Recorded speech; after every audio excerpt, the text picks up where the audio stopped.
Are you faded? Well, probably. Thankfully for you, you're about to watch a bunch of funny and relatable grass videos that are guaranteed to boost your high and have a fun old time. So let's start off with... Man, smoking too much is such an awkward thing, especially because of how normalized getting faded has become. Nobody wants to be the guy who kills the vibe by admitting they graining the thaw out. Like, dudes be knowing they approaching their limit, but peer pressure is a bitch. Like this one time in school when we were smacking the paper plagiarism on lunch break, and I could tell everybody was nearing the border between Yodi Land and the upside down, but this motherfucker Salamander just kept on passing the J and nobody wanted to be the first one to back out. Everyone kept on puffing and puffing until this one motherfucker just started puking. Like, goddamn. Safe to say, dude probably hasn't smoked again till this day. But you know, that was high school. Most kids weren't on that Wiz Khalifa pack like Salamander. I mean, this dude's parents were barely home, so mans must have just been low-key looking for attention by acting out, but instead all he got was Snoop Dogg's tolerance and all the school thotties daily driving his dick. Some of you might not even know what it feels like when you smoke too much though. Shit, I know I didn't. My dumbass always just concluded that the stuff was laced, which looking back at it now makes me feel like a dinglebop for real. I mean, how you gonna smoke way more than you usually do in a situation you're not super comfortable in and then blame it on the weed? It's like a drunk driver suing an alcohol brand for making him unable to drive straight. Shit, it's like going to the store and buying too much food and then blaming the cashier for not stopping you. Like, bro, it's not on Jimmy the Plug God. Dudes is probably smoking the same stuff as we speak. And yeah, I know sometimes it could actually be laced, but what does telling yourself that help? Like, wouldn't it be better to believe it's not and your brain is just tweaking? Then you could maybe, you know, calm yourself down. Unlike when you've convinced yourself the Plug is a fucking supervillain going around giving his customers schizophrenia. Like, goddamn son, someone's gotta like the bat signal for real. But shit, I'm out here preaching like I ain't done this myself. Back when I was younger, I did green out a couple times, but since then, I have developed rules I follow to avoid this at all costs. Like, for example, first rule, you don't always gotta get obliviated, bruh. Seems simple enough, right? But back in the day, every time we were smoking, my dumbass felt like I had to get higher than last time. Once the J reached me, I just...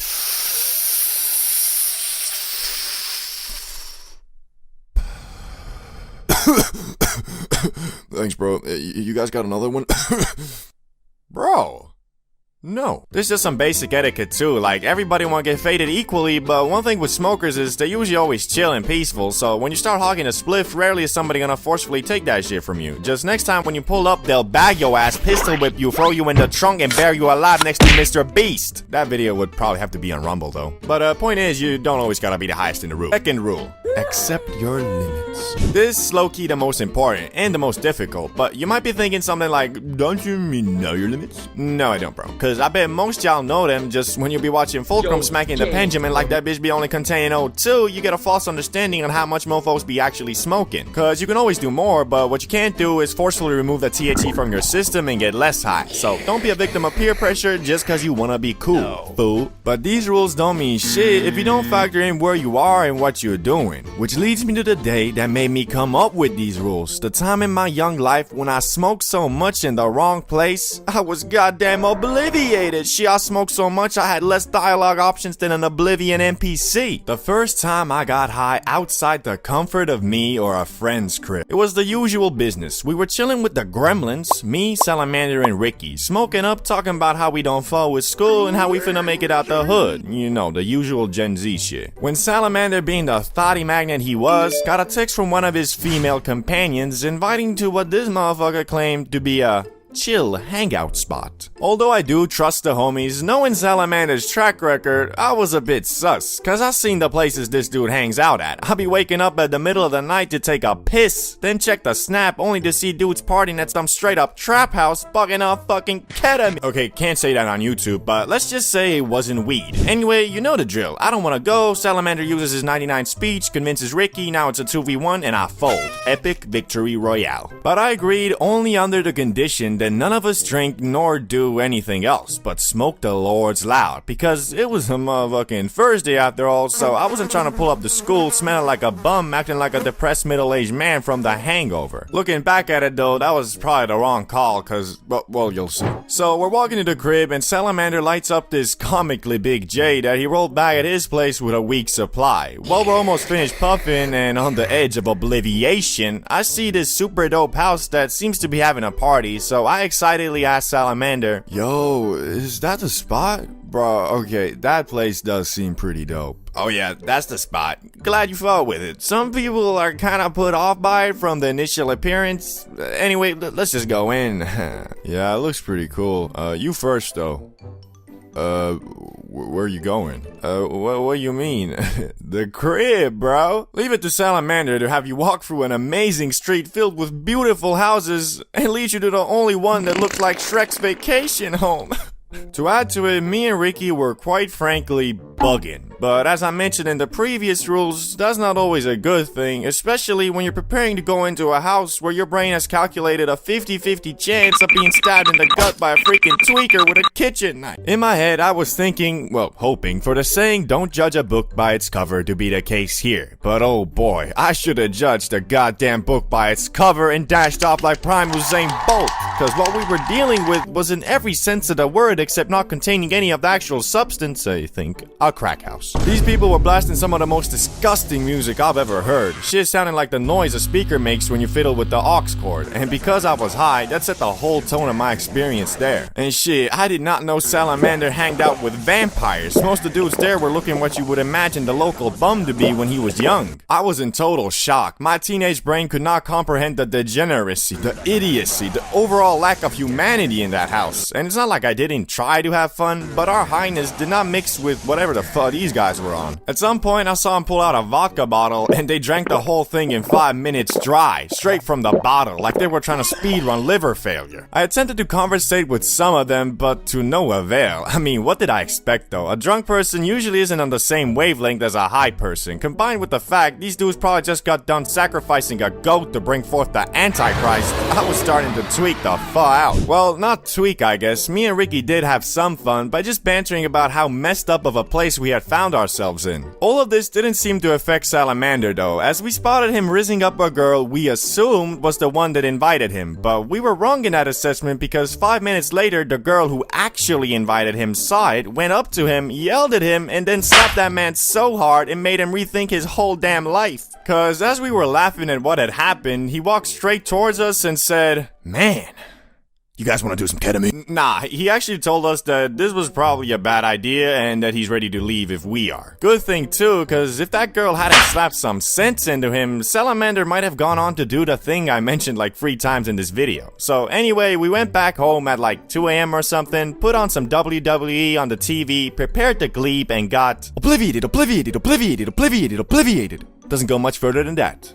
Shout out to Volker. You know, back in the day, if you wanted to get high discreetly, well, sorry bro, there was no way. I mean, you got the J, which stanks up everything. You got the bong, which although doesn't stank as much, where you gonna hide it? Imagine trying to sneak by your parents on some...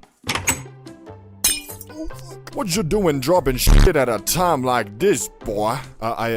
Downstairs, I came for, I came down, I wanted a glass of water, yeah. Boy, you must be neurologically disabled if you think that'll excuse you from breaking some dusty-ass dollar store piece and spilling bong water all over my goddamn living room. No, it's...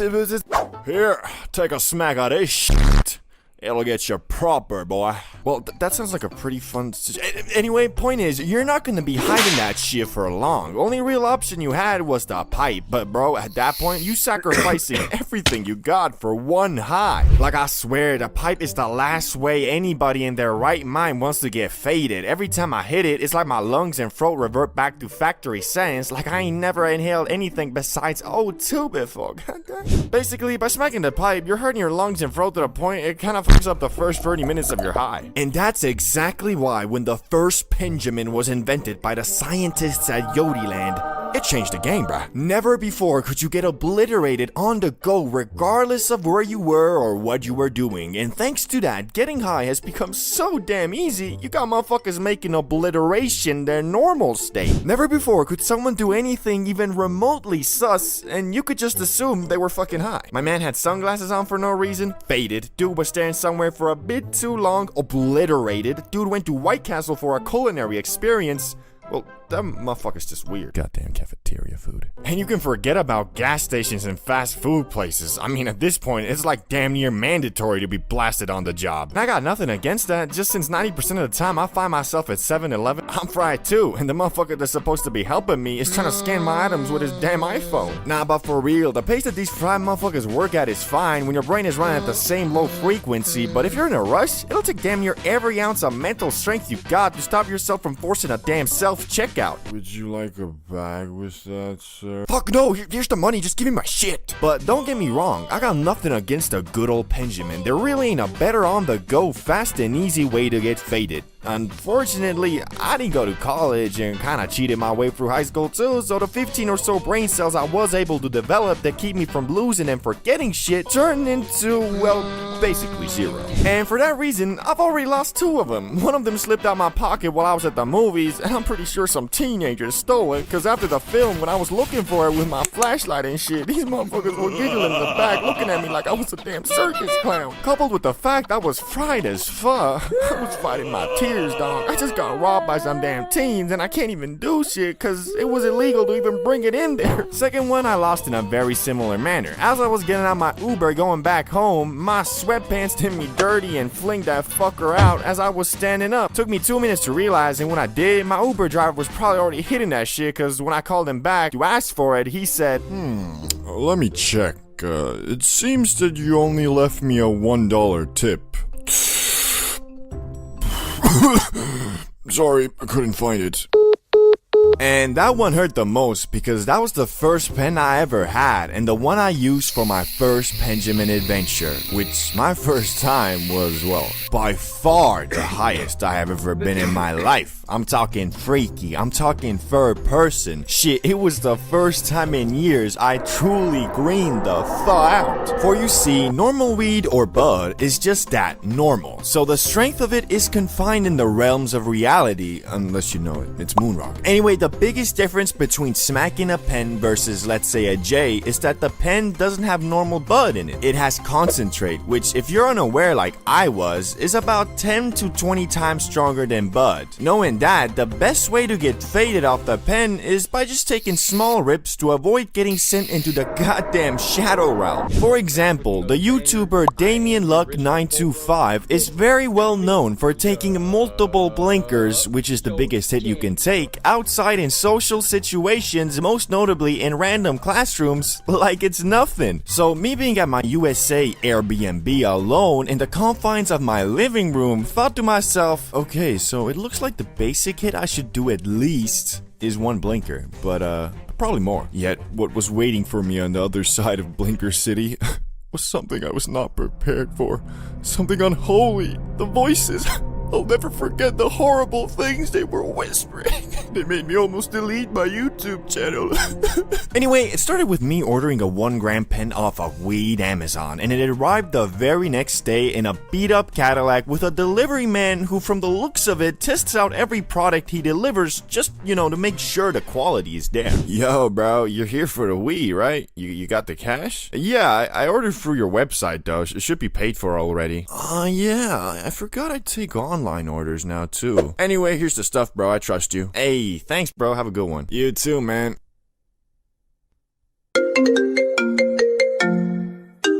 Hello, Mr. Bro. We got a delivery for you from Weed Amazon that should be arriving in an hour or so. Will you be home then? Wait, didn't I just... I'm a gorilla in a fucking scoop. Gonna pull up to the zoo. Oh, I better get out of here. So I went back to the crib, Benjamin in hand, and prepared myself to get faded. And obviously, I went for a blinker, my very first hit. But since I had never smacked a pen before, I inhaled it for about 4 seconds and stopped because it was so light on my throat, I thought it wasn't working, but it actually was. And from that 4-second puff, I was already quite bamboozled. But since I have this weird rule of every time I get new stuff, I break it in by doing a massive hit, I thought, well, fuck. I was supposed to do a blinker, and went for it again. I inhaled and inhaled for a good 8 to 10 seconds, but the thing just wouldn't fucking blink. It got to the point where there was tears coming from my eyes and my throat was begging me to stop, and it ended up like...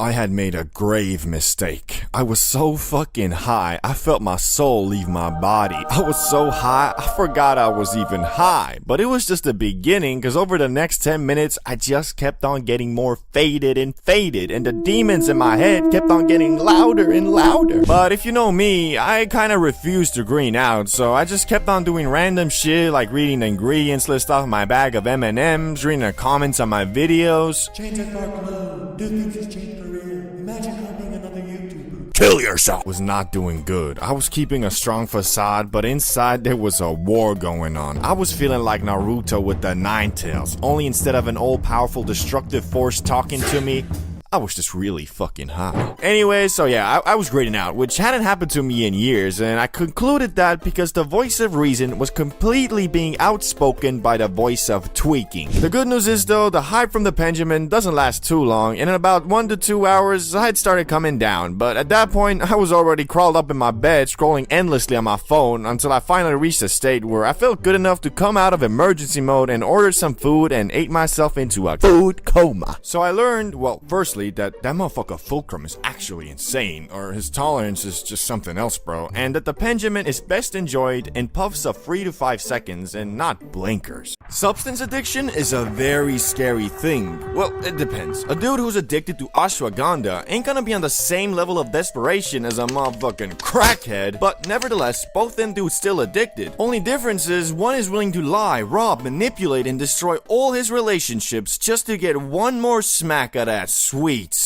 crack. Anyway, since this seems to be a trendy topic right now, we are going to be ranking every substance from S to F based on many factors like addictiveness, how hard it is to quit, how much it affects your life negatively, etc. With F being the hardest to quit and most harmful for you, and S being just a mild addiction. And all of this will of course be presented to you in a family-friendly, comedic, entertaining, and scientific way. So YouTube, please, I'm just a funny stick man. So let's start it off with what your boy might be addicted to just a teeny tiny bit, and that's of course weed. Some people might say you can't get addicted to weed, and to those I say, bro, you dumb as shit. Okay, not to be mean, but that statement is just false, because as humans, we can get addicted to anything and everything. Even shit like a cool breeze on a hot summer's day could get you addicted, because that shit feels nice, bruh. What I'm trying to say is that even though getting physically addicted to the Zaza is quite hard, getting mentally addicted is easier than watching a 10-minute YouTube video. Well, if you're Gen Alpha, this doesn't apply to you with your skibbity toilets and stuff, but you get what I mean. It's all about habit and relieving stress, and even if you smoke up once a day at the end of your day when you got all your shit done and it's time to relax, you still mentally addicted by equating relaxation with smoking the Lord's loud. But overall, if I'm being a $125.5 with you, this isn't too bad, cause when you're at this level, you won't start tweaking if you don't have any weed. You just prefer it if you did. But if you do smoke up 24/7, it's a bit different, cause your body will start relying on the za to get you through your day. Although honestly, it's kinda hard to get to that point, cause if you're anything like me, after a day or two of smoking weed and doing nothing productive, your mind will tell you, oh boy, time to get faded and play V-Rising all day again.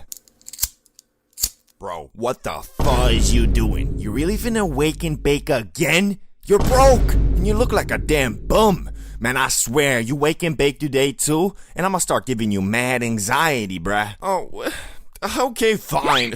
I'll be a functioning human today.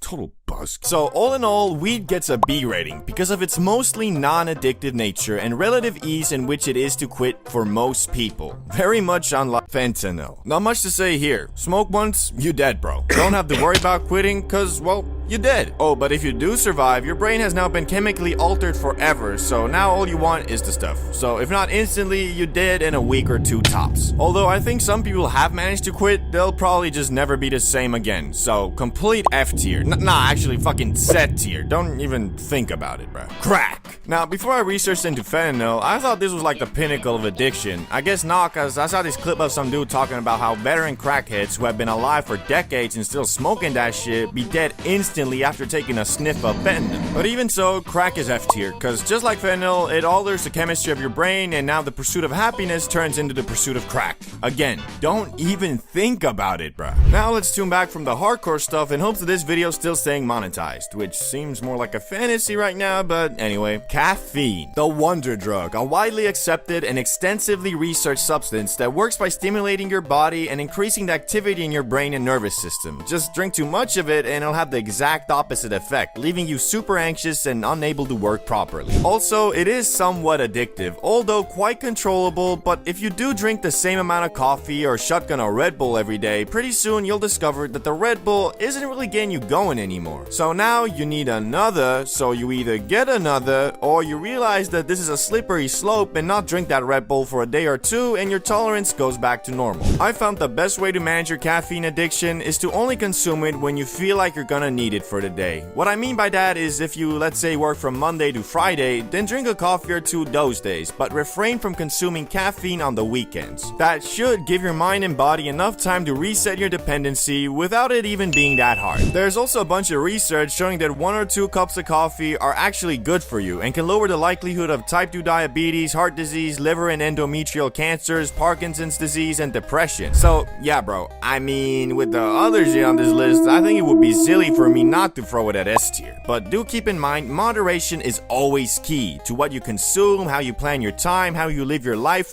everything, bruh. But coffee, S tier, moving. Nicotine. Nicotine is like caffeine's evil brother, cause just like caffeine, nicotine can increase your focus and help you get through your day. Only problem is, unlike caffeine, which I'd say for most people can be a controlled addiction, vaping usually isn't. In fact, a big portion of people who consume this stuff do it to the point of it having the exact opposite effect, making you dizzy and less energized. And just like caffeine, you build up a tolerance pretty fast, making your sin bombs less bomby with each stuffing. The worst part of Nick, though, is always gonna be the fact that most dudes are inhaling aerosol in their lungs to get it in their system, which from that you will experience gross side effects pretty fast, like phlegm in your throat 24/7, loss of lung capacity, and pretty soon anxiety when you can't suck on your vape for a prolonged period of time. But the actual worst part about vaping is that it's fucking lame as shit. And even though in high school it might have made you cool, in the real world being addicted to flavored cancer-infused mists really shows a lot about your character.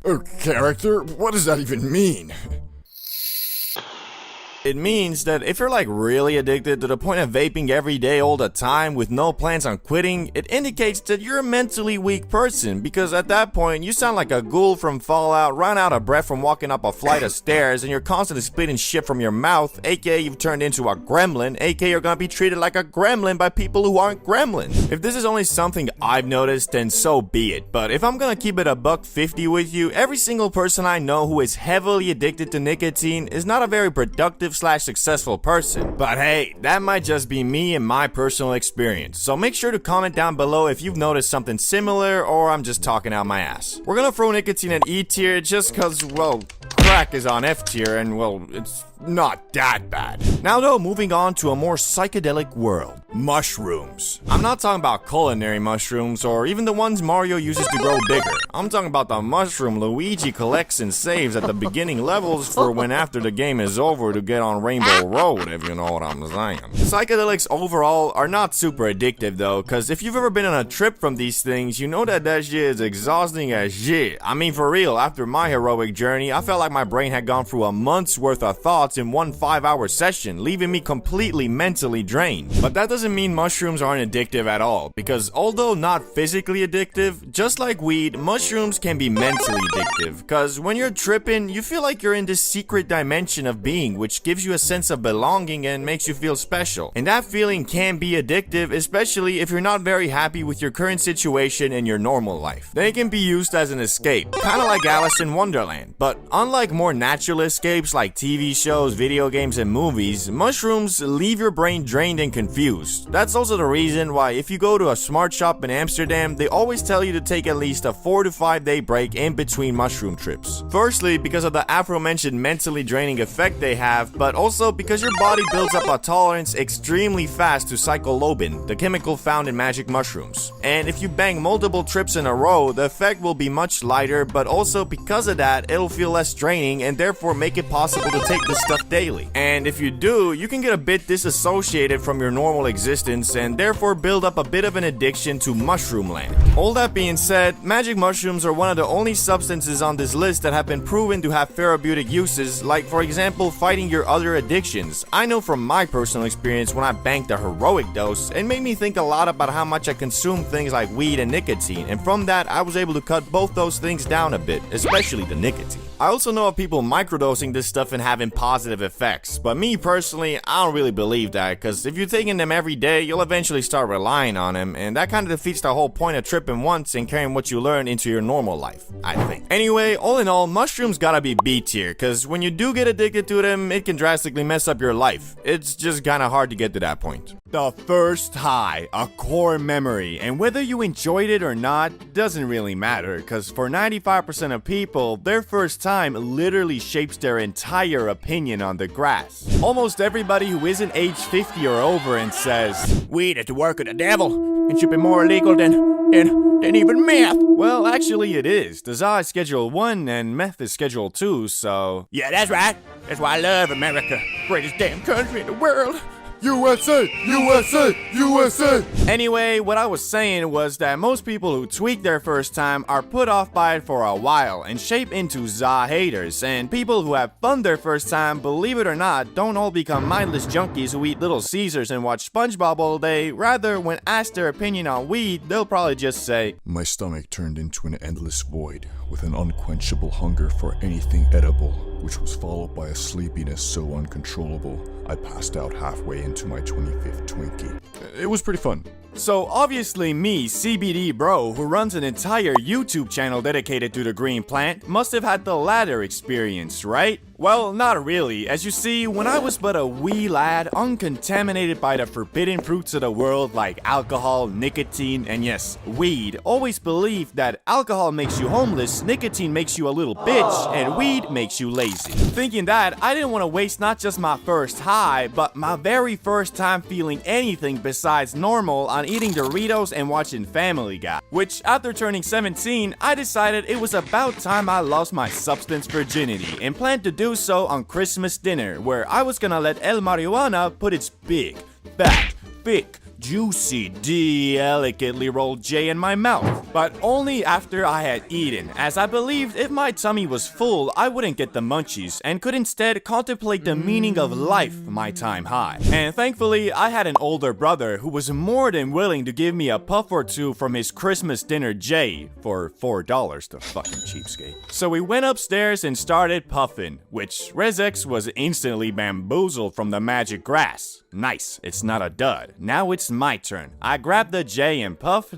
until I could puff no more. And the result was, I didn't feel a damn thing. Still had to pay the $4 though. Fucking bullshit. Anyway, as we went through the day, I got increasingly more jealous of my brother, who by his words was fried AF. I was beginning to think maybe I'm immune to getting high, which after telling my brother this theory, he concluded that I'm stupid and just didn't inhale the za in my lungs, and so generously told me to follow him upstairs, where he gave me a couple more puffs for an extra $4, the damn venture capitalist. As I was smoking away, keeping in mind to inhale it all the way down to my lungs, I still wasn't feeling anything, and my hopes of getting fried AF were beginning to look more like a distant dream. When I finished puffing, I sat down at the computer to look at some of those watch while high videos, and my brother asked me, "So, do you feel anything now?" No, I don't.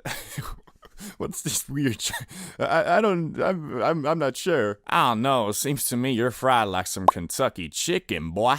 I was indeed fried, and incredibly so. Although I didn't smoke a ton, my body had never experienced anything besides a sugar rush and maybe a caffeine kick. So as I was watching this watch while you're high video, I was laughing at everything and was tripping the fuck out. But not in a bad way, it was freaking amazing. Being high was what I always imagined it to be until... bloop.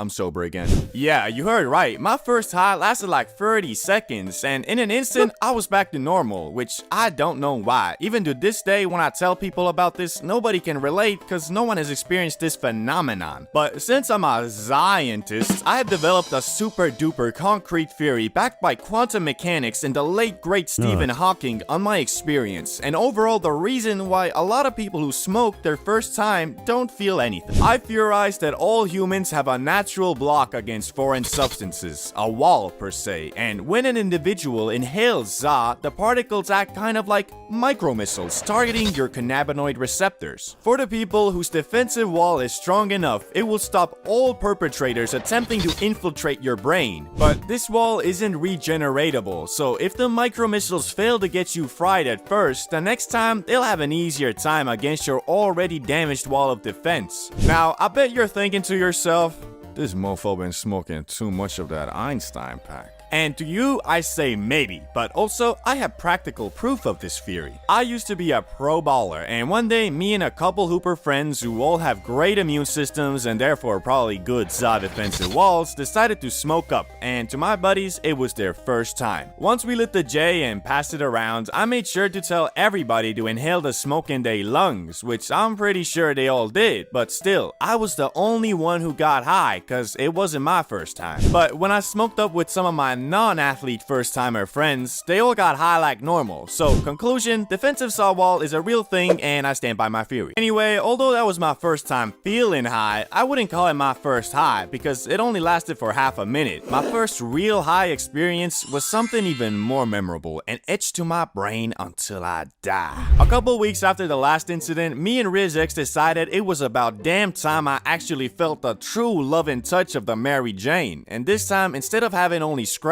of za, we bought a whole gram to hopefully destroy my highly speculative za wall. I think it's real. Also, at this time, we were obsessed with freestyle rapping, so we decided the plan of action was to smoke up, eat candy, and rap battle to copyright-free beats while recording it so we could listen to our unreleased tracks in the morning. Since our parents were away for the night, we got the whole apartment to ourselves and planned on rolling 2 J's, both containing 0.5 G's. Since we were petrified at the thought of getting caught blazing, instead of being sensible and smoking the J's near a window and just blowing the smoke out, we put our jackets on and walked 500 feet away from the apartment to light up, just to be sure that there wouldn't even be a microfiber of evidence that we were smoking the devil's lettuce. As we were consuming the J, all I could hope for was that this time I wouldn't just get a limited free trial, but the actual full version. But alas, when we finished puffing the J, I again felt nothing, or at least that's what I thought, cause as we arrived back home, I finally realized that, so you feeling it? Yeah, kinda. Sometimes the high hits you a couple minutes later, especially if you're going from outdoors to indoors as we did. And my highly accepted theory in the science community about this phenomenon is that through evolution, we have always considered indoors to be our safe zone and outdoors dangerous. Therefore, when you're outside, your brain doesn't allow the full faded and relaxed effect to take over, probably in anticipation of a roadman coming and chefing you up with the mandem. Okay, this one I'm not so confident in, and I have to come clean. I am in no shape or form associated with the science community. Yet. Anyway, now that we were high and in the living room, we started putting on some beats and freestyling, and to this day, I have yet to replicate the skill and precision of my flow that high. It's hard to explain, but nowadays, I can't rap for shit. I mean, I'll spit one line and be like, yo, I've been getting money making racks, cause you know I'm flipping packs. That's facts. Yeah, that's it. Basically, I run out of rhymes pretty fast, but that day, I did not. In fact, even when my brain had nothing to say, my mouth rapped it for me. I turned into a freestyling robot and became dead sure that I was gonna make it out by dropping a mixtape and becoming a famous rapper. Until we listened to the recording in the morning and realized, yo, flowing on the go. Your girl, she a hoe, making money dancing with a pole. My girl making dough while doing lines of blow. Cause we in the penthouse, baby, living life, and that's for show. Yeah, I'll try YouTube instead. What's crazy though is that after that, I was never able to replicate the auto-rapping again, so my rap career never flowered, but who knows, maybe I'll try to convert this channel into lyric videos and shitposting, all while steadily alienating my audience and killing my channel. Or maybe I should just make a separate channel for that? You know, the line between a fun high and a you done high is very thin, and that shit is no joke. Sometimes all it takes is just one extra puff. And that's when I finally realized that dude was not talking about no Coca-Cola to drink.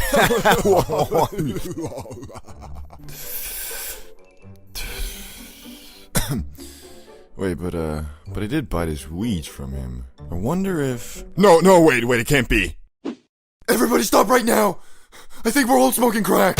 Hey, yo, see, you got any more of that weed you gave me yesterday? Oh, it's really good shit. Yeah, I really liked it. Hey, yo, I see you have some. Hey, yo, give me, I'll keep doing anything. I'll fucking suck your dick. And that's exactly why you can never trust a plug who also sells that Coca-Cola, if you know what I'm saying. But your weed being laced with a substance that'll change the chemistry of your brain and make the pursuit of your dreams and happiness into the pursuit of concentrated 1900s Coca-Cola and ruin your life forever is the least of your worries when you smoke up with a bunch of sad boys. Now, don't get me wrong, mental health is very important and you should never keep everything inside because your loved ones want to help you. But bro, ever since Juice WRLD dropped Lucid Dreams, motherfuckers will find any reason to be depressed. I still see your shadows in my room.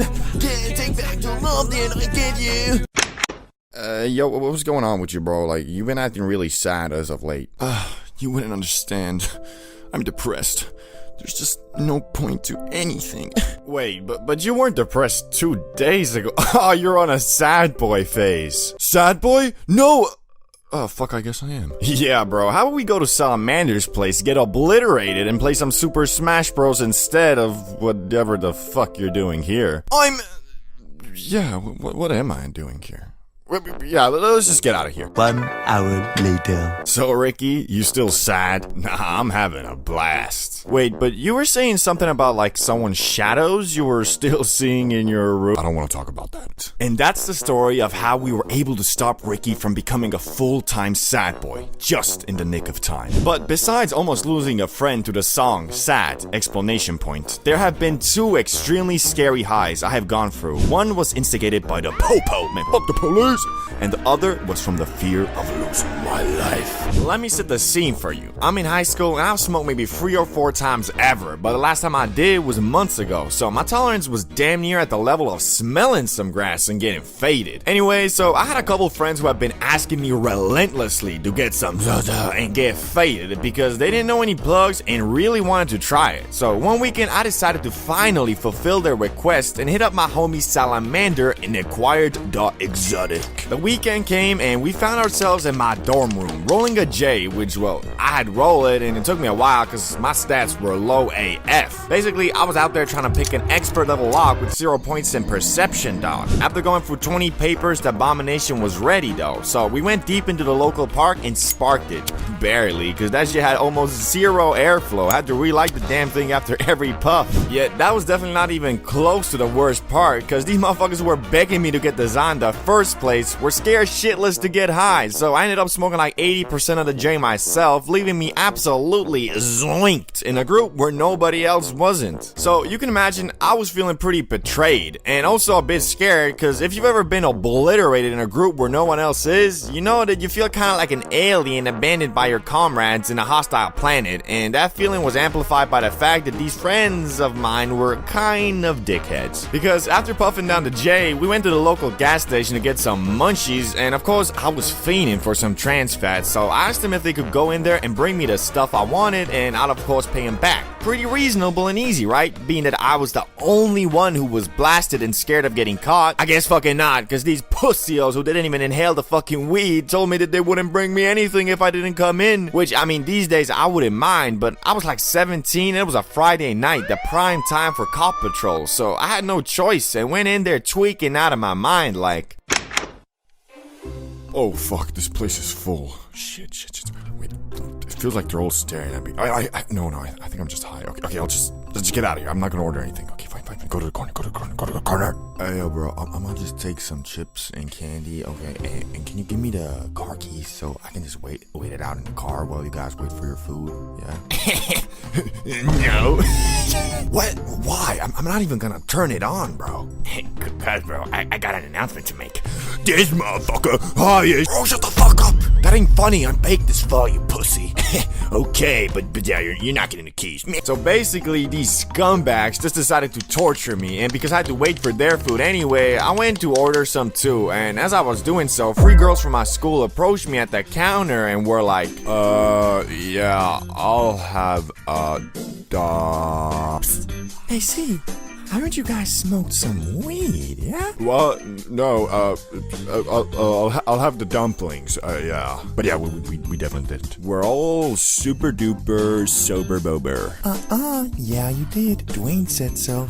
You got some left? You can come to our place if you have some. We really want to get faded too. And in that moment, I had to pause and rethink my whole life because I did not in fact have any left because I wasted it all on my rinky-dinky sausage party bum fun enjoying friends. Which if I would have had some left, I could have gone to these girls' crib and smoked up with free hot chicks. But no, I donated all the weed to Dumber, and me, the dumbest. And after that realization of alliances, I changed the famous saying, bros before hoes, to bros who aren't hoes before bros. And I live by that to this day. But the scariest part was yet to come, because as I was waiting for my food posted up at the ice cream station, a cop walked in. And that just set my tweak meter to a whole new level. I felt my heart rate spike to like 200 and I was shaking, just begging God for him not to walk towards me. But he fucking did. I avoided eye contact at all costs, but it seemed he had his eyes set on me. He got closer and closer until he was standing right in front of me. Fuck, why is he here? He knows I'm faded, doesn't he? Oh shit, I'm fucked. I'm going to juvie. This is over. Oh my god, I'm gonna fucking die. Yes, officer? Could you move out of the way, please? I want some ice cream. Yeah, of course. My bad. Thanks. Nothing better than some good old Ben and Jerry's to complement a sour diesel joint.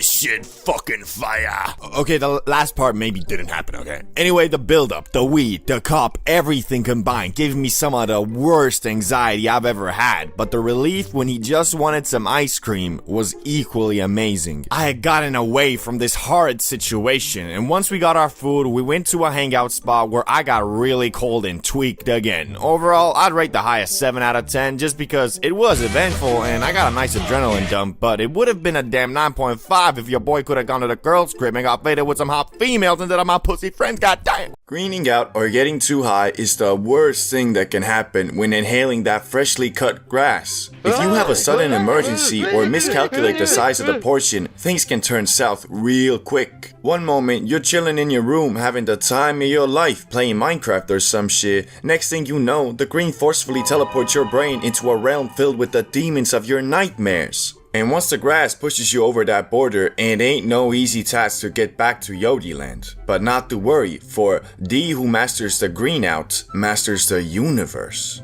Okay, well that's kind of an overstatement, but nah, for real. If you want to learn how to never green out again, then you're in the right place. Cause being that I do have a PhD in spliff rolling, a master's degree in avoiding bad trips, and a bachelor's in high thoughts, I am more than qualified to teach you the ways of the Tsar. First things first, what are the symptoms of feeling too high? Well, the Cambridge Dictionary describes greening out as greening out is a term described as being so goddamn high that you start tweaking like a schizophrenic that hasn't taken his pills for a week. The symptoms of this state include dry mouth, anxiety, paranoia, thinking of that one time you should have done that one thing a little bit differently, etc. As we can see, greening out is obviously not a pleasurable experience, and to know how to counteract this phenomenon, we must analyze the 3 main types of greenouts. Number 1. The pure Kush coma greenout. Starting with the good old Kush coma. Being one of the most commonly occurring greenouts, it can be caused by many factors like overestimating your tolerance, smoking an unexpectedly strong strain, or the one I have seen the most, not correctly gauging the situation and how much fadedness it requires/allows. So let's say you're gonna be going over to a small little function with a couple of your buddies. Now, if the goal of said function isn't to all unifiedly test the boundaries of high, then I wouldn't recommend hogging the spliff in the rotation conversation for too long, cause you best believe when everyone is chatting and having a good time and you're just laying on the couch like a sloth, you'll be wishing that you were a little bit more generous in the prior rotation. Plus, the guy who falls asleep first is always the one who gets clowned on, so you probably don't want to be him. And if you've never been in a kush coma, I think a quote from one of the most beautiful works of artistic creation in the 21st century sums it up best. Hey, remember that cursed movie you watched as a kid? Yeah, that was stupid. Yeah, it was. But you're enjoying this salsa too much lately, so I'm just gonna make your brain think that it was real, so you get real spooked and can't sleep all night. That cool? What? No! Okay, bye. So, as you can see, these are kinda the worst, as there's no real counter for when the grass decides to screw with you. The only thing that can at least help prevent this from happening is your experience as a blazer, cause at some point, you get used to the occasional mind tricks of the za. Anyway, let's move on to the last and rarest one. Number 3, the situational greenout. Even though this one doesn't happen often because most people who decide to get faded into Universe 7 plan out a safe area where they can enjoy the grass in comfort. All that being said, however well you plan, there is always the chance of an urgent mission popping up. And I mean, what can you really do when, I don't know, your homie's about to be jumped by a ragtag bunch of 13-year-old UK roadmen? The only correct answer is you gotta get your baked ass up from that couch you've melded with, pull up on the situation, and handle it like a man. Could you guys stop calling my friend the waste man, whatever that means? Man, shut up, blood, before you get chinged by the mandem, plotty waste man in it. What, I'm not a waste man, okay? And I can see we're not getting anywhere, so I'm gonna go now. Ching him up. Okay, well, you're probably not gonna be in situations exactly like that, but you get what I mean. Now that we've learned about all the types of greenouts, how do we counteract them? Well, if I'm gonna be honest with you guys, I don't have that master's degree in avoiding bad trips, although the split rolling one was not a lie, and therefore I did nothing wrong. By Prime Energy. But it's rather simple. To avoid the kush coma, don't smoke as much kush. The anxiety greenout can easily be avoided with basic strategies, so if you're going to a place filled with new people, it's probably not the best idea to hit that double Benjamin. And the last one, well, can't do nothing about that. Just hope you don't get chinged, I guess. Vaping versus smoking. Both activities extremely similar to the naked eye, yet in reality, these lung-destroying practices are quite different. The same way smoking za used to be a very niche thing, mostly done by hippies in the 1960s to 1970s, so was vaping in the 2000s to early 2010s. Yet both smoking and vaping slowly but surely took over the world, to where nowadays you'll be walking down the street and see a dude puffing on a strawberry ice guacamole stick on one side, and on the other see a bunch of college kids sitting on a bench eye squinting like they got hit with a flashbang, holding the Teenage Mutant Ninja card screaming blinker. And although a lot of times a vapor can also be a smoker and the other way around, I'm here to try and figure out which one of these practices is definitively superior to the other, so you can once and for all say to the opposing faction, at least I don't vape, or at least I don't smoke. So let's get started with the first category, and that is the effect. This is probably the most important category because if you're going to damage your lungs and throat by inhaling a foreign substance, it better be at least a fun time. Which I think we can all agree, this is where smoking and vaping are completely different. With vaping, the high you get, if you can even call it that, is a buzz in your body, lightheadedness, bit of an increase to your social battery, and of course a small dopamine boost. But here's the kicker, you only feel this effect like the first couple times you do it, and later mostly only in the morning on your first puffs. So the action of vaping just kind of becomes a mindless habit where you're doing it not for the effect but just because your body is telling you, Hey, it's been like 30 minutes. You should really go and rip that 99 Nick strawberry mango punch. Whereas the high you get from the grass is actually what you're inhaling it for, and although the effects vary from person to person, they usually consist of better mood, increased appetite aka the munchies, laughter, the increased significance of your thoughts, creativity, laziness, sleepiness, etc. But also, these effects are felt for much longer, of about 2 to 4 hours, compared to vaping, which is literally like 10 seconds. So if you look at it straight up, then smoking absolutely takes this category with ease. But then again, for people who are prone to getting paranoid and need everything planned out, the high from the za isn't guaranteed to be enjoyable, cause I mean, you can just green the fuck out. Whereas with vaping, you can't really get a bad trip, cause I mean, there is no trip. You're just sitting puffing on your mango stick doing whatever you're doing.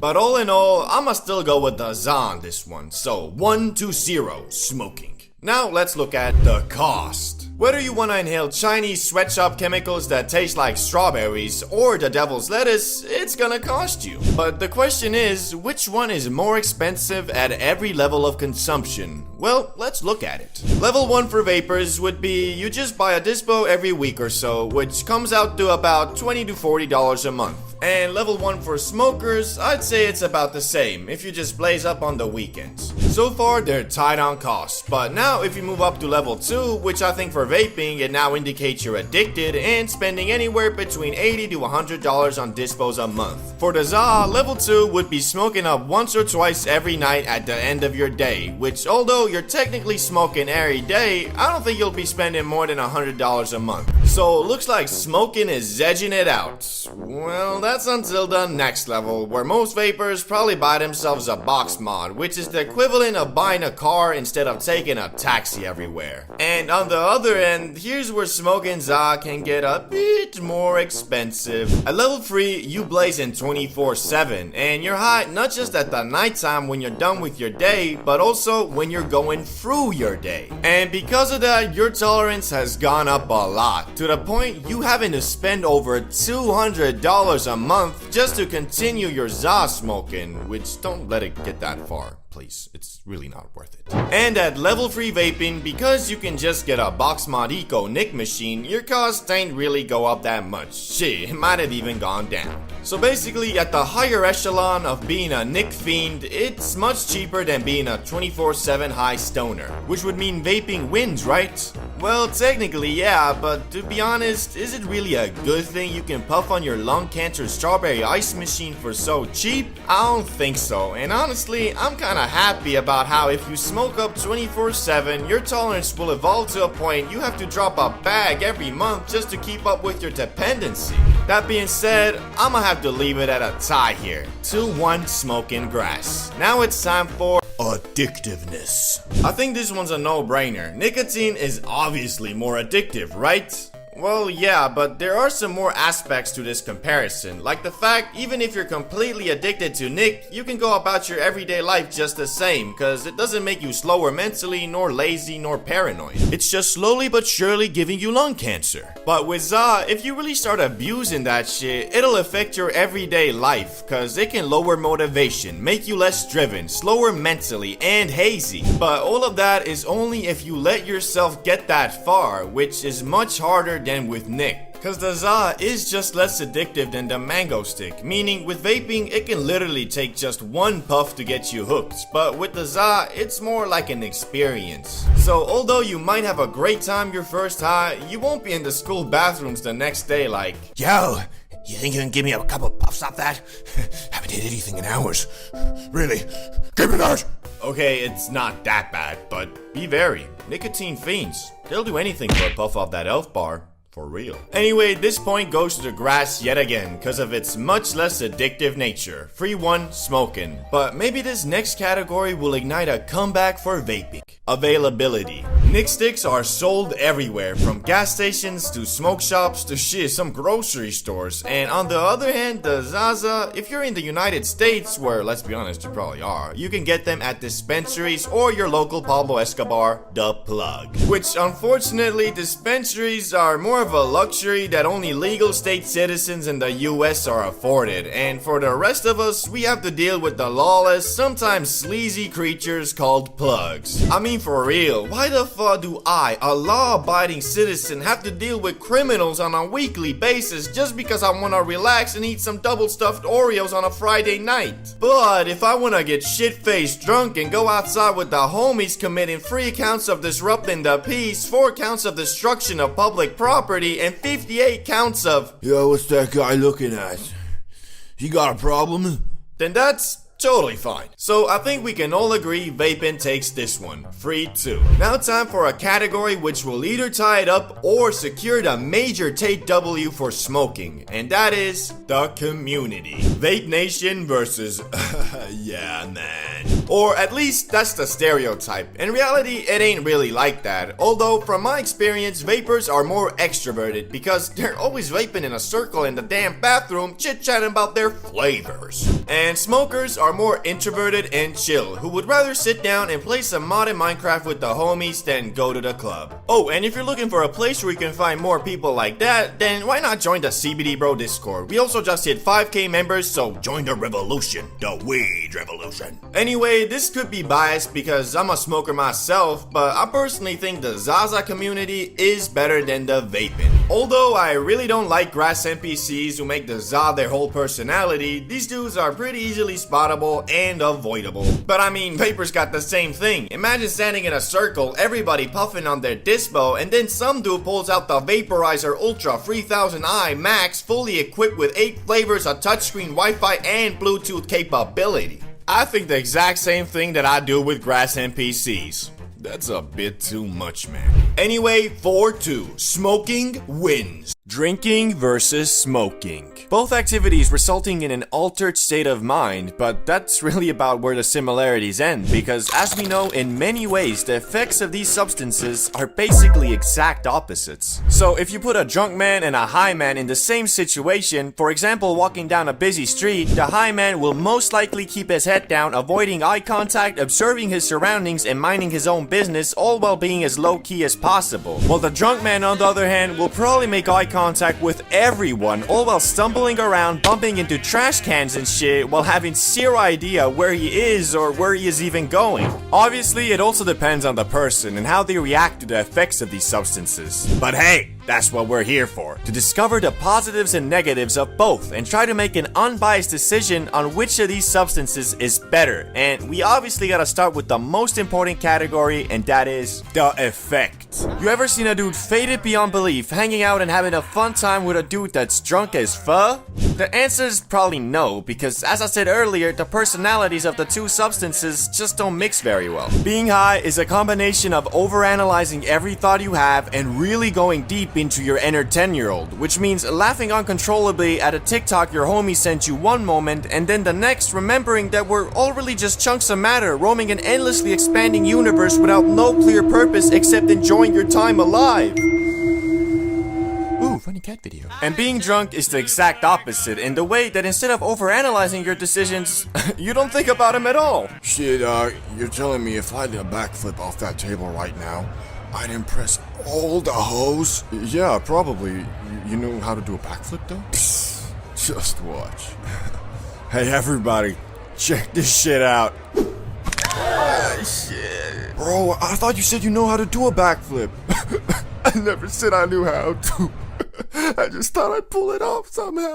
Basically, being drunk makes you overconfident, unaware of your surroundings, and numb social anxiety, and overall just makes you very spontaneous in your actions. But don't get me wrong, that's not always a bad thing per se, cause being drunk is fun as fuck. To be honest, in most social situations, it's probably gonna be way more enjoyable than being high. Just the way I see it, alcohol numbs your senses and worries, while makes you more aware of them. So although in the long term, smoking grass is probably less harmful to your overall life, that's not what we're comparing here. So a bit of a controversial take maybe, but alcohol wins this category 1-0 booze. But now let's look at the thing that comes a couple hours after the effect, and that's the after effect / hangover. Not gonna dwell on this subject for too long, as I think we all know where this is going. If you get shit-faced drunk on Friday, you're gonna be fighting the urge to yourself on Saturday. Okay, that might be a bit of an over-exaggeration, but it's low-key true. Because you see, ethanol, aka alcohol, is literally poison, and when you drink too much of it, you're gonna feel like you've been poisoned. Like shit, who would've thought? And with weed, of course, there is no hangover whatsoever.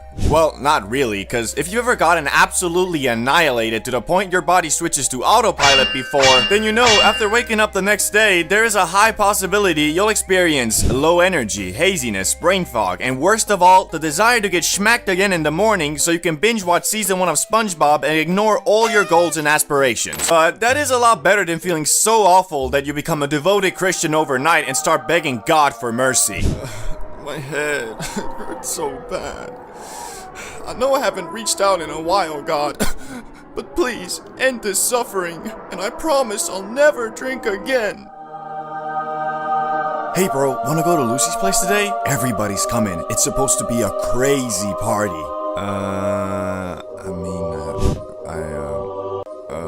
Yeah, let's go. So even though the grass isn't the miracle plant some people believe it to be, I'd still say it's the clear winner in this category. 1-1 all tied up. Now let's look at cost. In the previous comparison of weed versus nicotine, I went through all the levels of consumption to figure out which one is cheaper, but with this one, comparing just the cost of the booze versus the Zaza isn't gonna cut it. Because you see, on a night out where you get wasted, I'd say maybe like 20% of the actual money spent is gonna be on alcohol you yourself consumed, with the rest going to entry fees into clubs, buying shots for them hoes, expressing your love to the homies by buying them drinks, and other stupid shit people tend to do when drunk. Also, unless you're a straight up bum or functioning alcoholic, you're not gonna be drunk every day. Instead, if you love drinking and partying, you'll be drunk every weekend. Or the other possibility is, of course, you drink a couple beers every night at the end of your day, which the best way to tell if you fall into this category is go look in the mirror, and if you have a dad bod, then yeah, you're probably in it. With smoking though, your primary cost is gonna be in the weed itself, ranging anywhere from $40 a month if you only blaze on the weekends with your homies, all the way up to like $500 a month if you're getting high every day. Which this category is quite hard for me to pick a clear winner because it really just depends on your personality and self-control when drunk, so I'ma leave it at a tie. I'm sorry, it's the only way to be fair. 2-2, we're still tied. Now time for addictiveness. I think the best way to answer this question is by looking at what these substances do to you, starting with alcohol. The saying, drink away the pain, exists for a reason. Alcohol is a numbing agent. It numbs your senses, numbs your brain, numbs your body, and it numbs the pain. Basically meaning you can drink away your problems for the night, which if that isn't enough of a red flag, it also has some pretty major withdrawal symptoms if you decide to stop being an alcoholic one day. And although with there can also be withdrawal symptoms, it's a bit harder to get that far, and from what I've digged up, they're not as hard to overcome. Although, take that with a grain of salt because the research on this field isn't super conclusive yet. But if alcohol is a numbing agent, then what is the ganja? Glad you asked. In my opinion, the Zaza is an amplifier, so if you're sad and dealing with some serious emotional damage and then smoke a doozy, you're gonna be even more sad, and the emotional damage will feel much worse. Obviously, if you get so blasted you switch to manual breathing, it can also numb the pain to some regard, but that's only because your brain puts your trauma aside to focus on surviving the high, and it's not like it's always gonna do that, it might actually just make you focus on your misery even more. That being said, I'ma give this point to the Zaza, because although saying isn't addictive is false, it is still less so than alcohol. So 3-2, the grass is finally winning, but maybe this next category will tie it back up. Variety. By this I mean the variations of said effects. So with weed, there are different strains that give different effects. And of course with different sorts of alcohol, it's the same thing. Wrong! Or shit, at least I have not once in my life drank some grade A distilled gin and been like, yeah, this is definitely more of a mellow drunkenness. It just doesn't happen. Alcohol is alcohol, unless it's tequila. We don't talk about tequila. Anyway, with weed, the variation is very extensive. You have your obvious CBD and but also nowadays derivatives like THC, HHC, and so on. And it goes even further with indica and from there the strain, and from there the percentage, so variety is definitely not an issue. Oh, and I better not see no comments about, you obviously never drank wine before. It's been proven that these professional wine testers are just a bunch of high society wannabes trying to act like they know shit. Motherfuckers be drinking $5 wine comparing it to a $100 bottle saying shit like,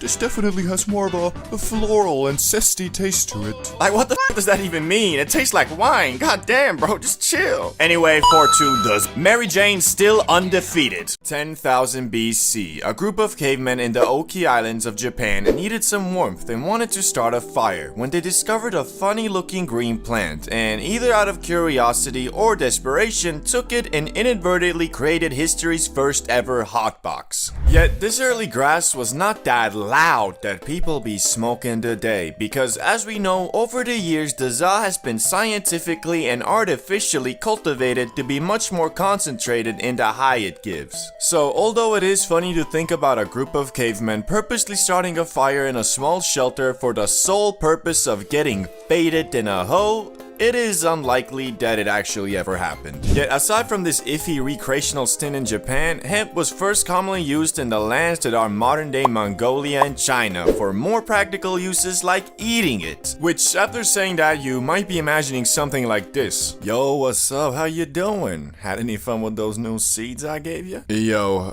nah, I actually came here to give him back. Last night I was looking at the moon and I swear that motherfucker was looking right back at me. But alas, this probably wasn't the reality because the THC levels in this early cultivated Zaza were just really low, but soon the Chinese would discover that the holy plant's fibers were also great for making stuff too, like clothes, paper, and bowstrings. Which turns out hemp fibers were superior to the bamboo ones used by rivaling factions, allowing the Chinese to shoot their arrows much further. So basically, back in the day, if you were having a long distance bow battle and were losing, you might have screamed out, "We need to get closer! These motherfuckers have weed!" Anyway, it wasn't long after mofos realized that the loud wasn't only good for making stuff, it was also great for treating physical maladies. And after a couple thousand years, Emperor Shen Nung, known as the father of Chinese medicine, included the magic plant in his medical encyclopedia under the name Ma. Which, that sounds oddly similar to Za, doesn't it? I'm guessing every couple thousand years the first letter changes or something. But now, let's explore the question we're all asking. When exactly did mofos start ripping that shit to get faded? Well, one of the earliest counts is about 2,500 years ago, when researchers discovered 10 mini barbecues in a cemetery near modern-day Tajikistan that had residue of burnt cannabis with a much higher concentration of THC than normal, probably meaning it was selectively bred to get you, well, lit. Although this was one of the first counts of people purposely inhaling the broccoli to get high, it was most likely used as part of a ritual to invoke an altered state of mind so you could communicate with spirits. Which shit, dog, I wanna know what these dudes were smoking, cause I ain't never heard of no grass that gets you to the spirit realm. This might have low-key been the last kush Snoop Dogg smoked, cause once you get so high you start communicating with your dead gran-gran, that's when you really might be like, Okay, I think it's about time I stop smoking this shit. Since cannabis, for one reason or another, proved to be quite the useful plant, people started trading it around the world as soon as it was domesticated. Which the only people who didn't really fuck with the Zaza were Europeans, who preferred getting hammered instead. Which is low-key reflected in modern times too, especially in the northern countries where once you turn 18, you can drink as much poison as you want, but if you want to blaze, well, you might be looking at a little bit of jail time, my boy. But now, let's quickly go over the uses of cannabis throughout different cultures so we can move on to the modern age, starting with Hindus. They made something called bang, an edible cannabis paste that had medicinal properties but also got you high. This could be added to a variety of foods and drinks, which this bang was the preferred food of the Hindu god Shiva, making him in my eyes the god of edibles. Disclaimer, that was a joke. Islam. Here the za was called hashish and was introduced about 1,000 years ago, which hashish wasn't strictly forbidden in the Quran at first, so a lot of Muslims ate it for its medicinal and relaxation properties. But later, Egypt basically banned it, and also the Quran was revisited by many and reinterpreted to include hashish to be banned just like alcohol. The Vikings. These dudes basically used the za to make rope, sailcloth, and other things, but also for its medicinal properties, mostly to relieve pain, and to date, there's no hard evidence that they consumed it for its recreational use, but you know. Maybe they should have, because they were quite the horrendous savages and murderers, so it might have made them think a little bit about peace and love. But what about America, England, and the actual global world powers? How did they react to weed? Well, again, like the Chinese, Europeans and Americans at first prominently used the magic green plant in the 16th to 18th century for more practical things like making sailcloth and rope. which the plant itself grew much larger in the New World soil, and combined with the practicality of it, everything started being hemp-derived. Clothes, paper, well, basically anything that required fibers. But the question still remains, when did mofos start smoking that shit to get blasted on the regular? Cause although at some point you, your neighbor, your grandma, your boss, and even George Washington were out here growing weed, wasn't nobody out here rolling them up. Well, until the arrival of Mexicans. The loud version of hemp first arrived in Brazil in the early 1500s by way of enslaved Africans traveling with the Portuguese. And the native South Americans, who are already consuming some other psychoactive substances, quickly started blazing the Zaza too, and its use soon spread across South America and into Mexico, from which in the 1910s is when the loud first spread into the US, via Mexican immigrants escaping the effects of the Mexican Revolution. And almost immediately the good was viewed as a threat, and by 1931, 29 states had banned its use. Although it wasn't really the Zaza that the US didn't fall with, it was unfortunately mostly just racism against Mexican Americans and black citizens of the South, which both these groups were enjoyers of the Zaza to some regard, so it became a scapegoat for racial bias in the US, and they blamed it for everything from petty crimes all the way to murder. And in 1937, the US completely banned all non-medical use of weed, which all of this kind of explains why the mostly peaceful plant has been thrown in the same Schedule 1 category with full-on life-destroying substances like heroin and cocaine. But thankfully, a couple decades later came the hippie movement of the 1960s to 1970s. This is what likely sparked a comeback for weed, cause unlike before, when the Zaza was mostly smoked by Mexican immigrants and black citizens who the US was massively racist against, the hippie movement had middle-class white American youth start blazing too. Which it was all about love, peace, spirituality, non-violence, and of course, every hippie's favorite, recreational drug use. Although most hippies were all about peace and love, that was quite easy to say when most of them were literally privileged enough to drop out of college, run off with Cassandra in a rainbow van, go on copious amounts of mindset-altering trips, mostly powered by LSD, and then return 10 years later to their parents and have them say, It's okay, son. I was young and stupid once too.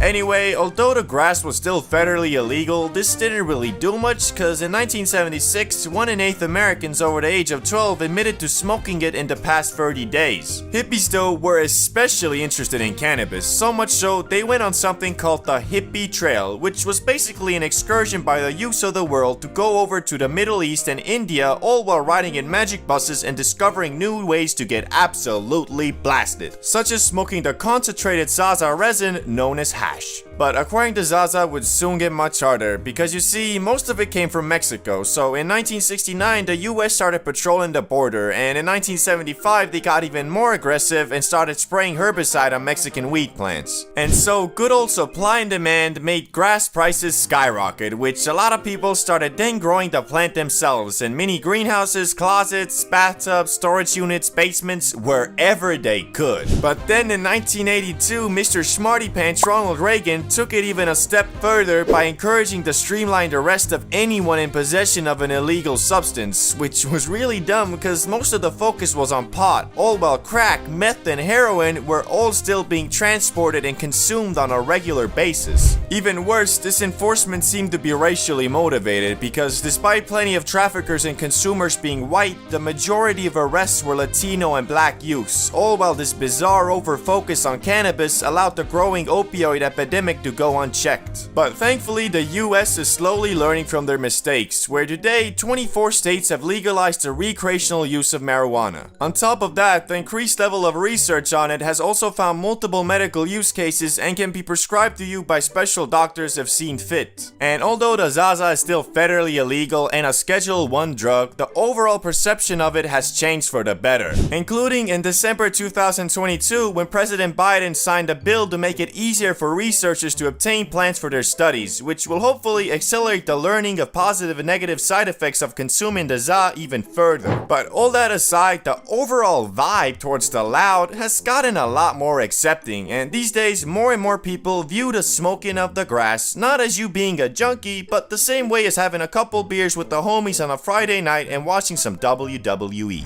But Blazing with people is a lot different than blazing alone. Because whereas being alone, you can just let your mind drift to wherever, if you're with others, you have to, well, at least you should, understand the general vibe and direction of the convos and interactions. Unfortunately, however much you might try to be unbiased, you will discover that there are certain people you will want to smoke with again and will always be invited to the sesh. But then there are also dudes who, after you get faded with once, will leave you contemplating if you ever want to consume that za in a social setting again. Or at least with new people, cause you never know if the new guy will be the dude who gets way too intense about everything. Nobody likes this dude, and for a reason. When mofos is faded, they just wanna chill and be happy, but this gremlin finds it necessary to express his deepest resentment or strongest belief in his personal opinions. The group could be talking about some chill like the fragrance of the ocean or the beauty of the sun, and this dude will start spitting out shit like, man, what a day to get lit. No clouds, sunlight on the skin, it's warm, just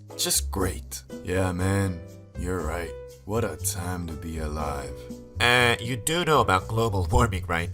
The day we are having is just a byproduct of the disaster that is about to overtake our planet. Yeah, I know, but shit, I ain't worrying about all that right now. I'm just enjoying the moment, you know? Well, you should be. Do you know that people like you are the reason why this is all happening? People who don't care and just do whatever they please. Hey man, chill. I recycle. Plus, I don't even be driving that much, man. I just be walking around. Whatever, you do you. Just know you're a part of the problem, not the solution. Like I am. I'm like a part of the solution. I'm really cool. Like, screw you, man. Learn to read the room, Mr. I think like this and therefore you must too. But switching things up, the next guy on the list is someone you definitely want in the sesh. The dude who knows a bunch of random but interesting stuff. Bro, I always enjoy it when a dude like this is in the sesh. Instead of pushing some agenda like the previous guy, he always just adds to the convo in a meaningful and interesting way. Like mofos could be talking about some History Channel shit, and this dude would be knowing all the facts and details. He pretty much like the sesh version of Google, but instead of giving you long paragraphs, he hits you with stuff like, guys, even though it's called World War II, it was only fought in Europe. So why it ain't called Europe War II? What? Nah, but real, I could make a whole video on the stuff I've heard from dudes like this. But the next guy is more of a hit or miss. The dude who rarely smokes. Now, this man either folds under the pressure of the za and just sits quietly observing everybody like an owl, or instead he becomes one with the za and becomes a conduit of it, allowing words to flow from the holy plant itself. Plus, I swear, laughter is contagious, and if a dude like this is feeling comfortable, he always 100% of the time finds everything hilarious, and that good vibe rubs off on everybody, boosting everyone's giggles by a good 25%. But as I said, he kind of a hit or miss, so if he doesn't allow the za to flow through his veins, he'll just sit there quietly giggling by himself like Gollum or something. Yet, you shouldn't hold it against him, cause I think we've all been there, overwhelmed by the power of the green magic. But this next guy is the exact opposite and the universally hated dude at the sesh. The fool who hogs the No one likes a greedy spliff hogger, especially if he himself did not bring any to the sesh and is just riding on the other's hard-earned zaza. The excuse this dog always has is, My tolerance is much higher than all yours, so in reality, we're all getting the same amount. and I mean, yeah, technically, but still, that's on you. If you haven't been managing your tolerance and been abusing the za to the point you need to smoke the whole spliff of premium backwood to feel something, then you better bring extra stuff to the sesh. And if you can't afford it, well, start a GoFundMe or something, you goddamn parasite. Shit's pissing me off just thinking about it. But this next guy definitely won't piss you off. In fact, when this dude is rumored to be at the sesh, it's always a must go. I'm talking, of course, about the plug. Now, you might be wondering, why is this guy so great? Why is it a must go when he is at the sesh? Well, the answer to that is, he is the plug, and therefore has a shitload of Zaza, and the best part being, it's usually all free. Bro, I've smoked with the plug many times, and they always bust out that exotic stuff for everybody to enjoy. And honestly, that's just a part of it, because this guy knows a lot about the magic green plant, and I swear, the best thing to talk about when high is Zaza. How it's grown, the differences in strains, the differences in effects, it all becomes 200% more interesting when you blazed. And on top of all that, you know for 100% sure that this dude will never freak out nor ruin the group's vibe because he got too high. Shit, my man might freak out for not being high enough. Ever wonder why some dudes can inhale that freshly cut grass an unholy amount of times with eyes so red you think dude is bleeding internally on some exorcist shit, but when asked, how you feeling bro? They'll respond with something like, or, honestly, could go for one more J. Well, the reason for a response like that is due to their grass smoker power, which, contrary to popular belief, isn't all about tolerance. Although that can be an important factor, it isn't everything. So Randy, who's 30 years old and has been on a tea break for 2 years now, but has been consistently inhaling that grass for the entirety of his adult life, will be much less likely to freak out over some stupid shit than, for example, Jimmy here, who's been getting high for 2 months straight every day and claims himself a Za God. The reason for that is, Jimmy, although his tolerance is almost maxed out, still can't handle the fade in a situation even remotely out of his comfort zone. All that being said, we all start off on level 1. Bro, I think it was laced. Level 1, the good old times where the Za was still mysterious and scary. This is the level you're at if you've inhaled that magic spice only a couple times, and only so in the safest, securest, and good vibey situations possible. And honestly, while at this level, you couldn't even imagine doing anything besides eating Doritos and scrolling YouTube shorts whilst blasted, cause you just haven't gotten used to the feeling the green bestows upon you. That being the increase in significance of every thought and action, and because you don't know how to control it, your experiences with weed are mostly in your own head. So when you high, you can't focus on shit.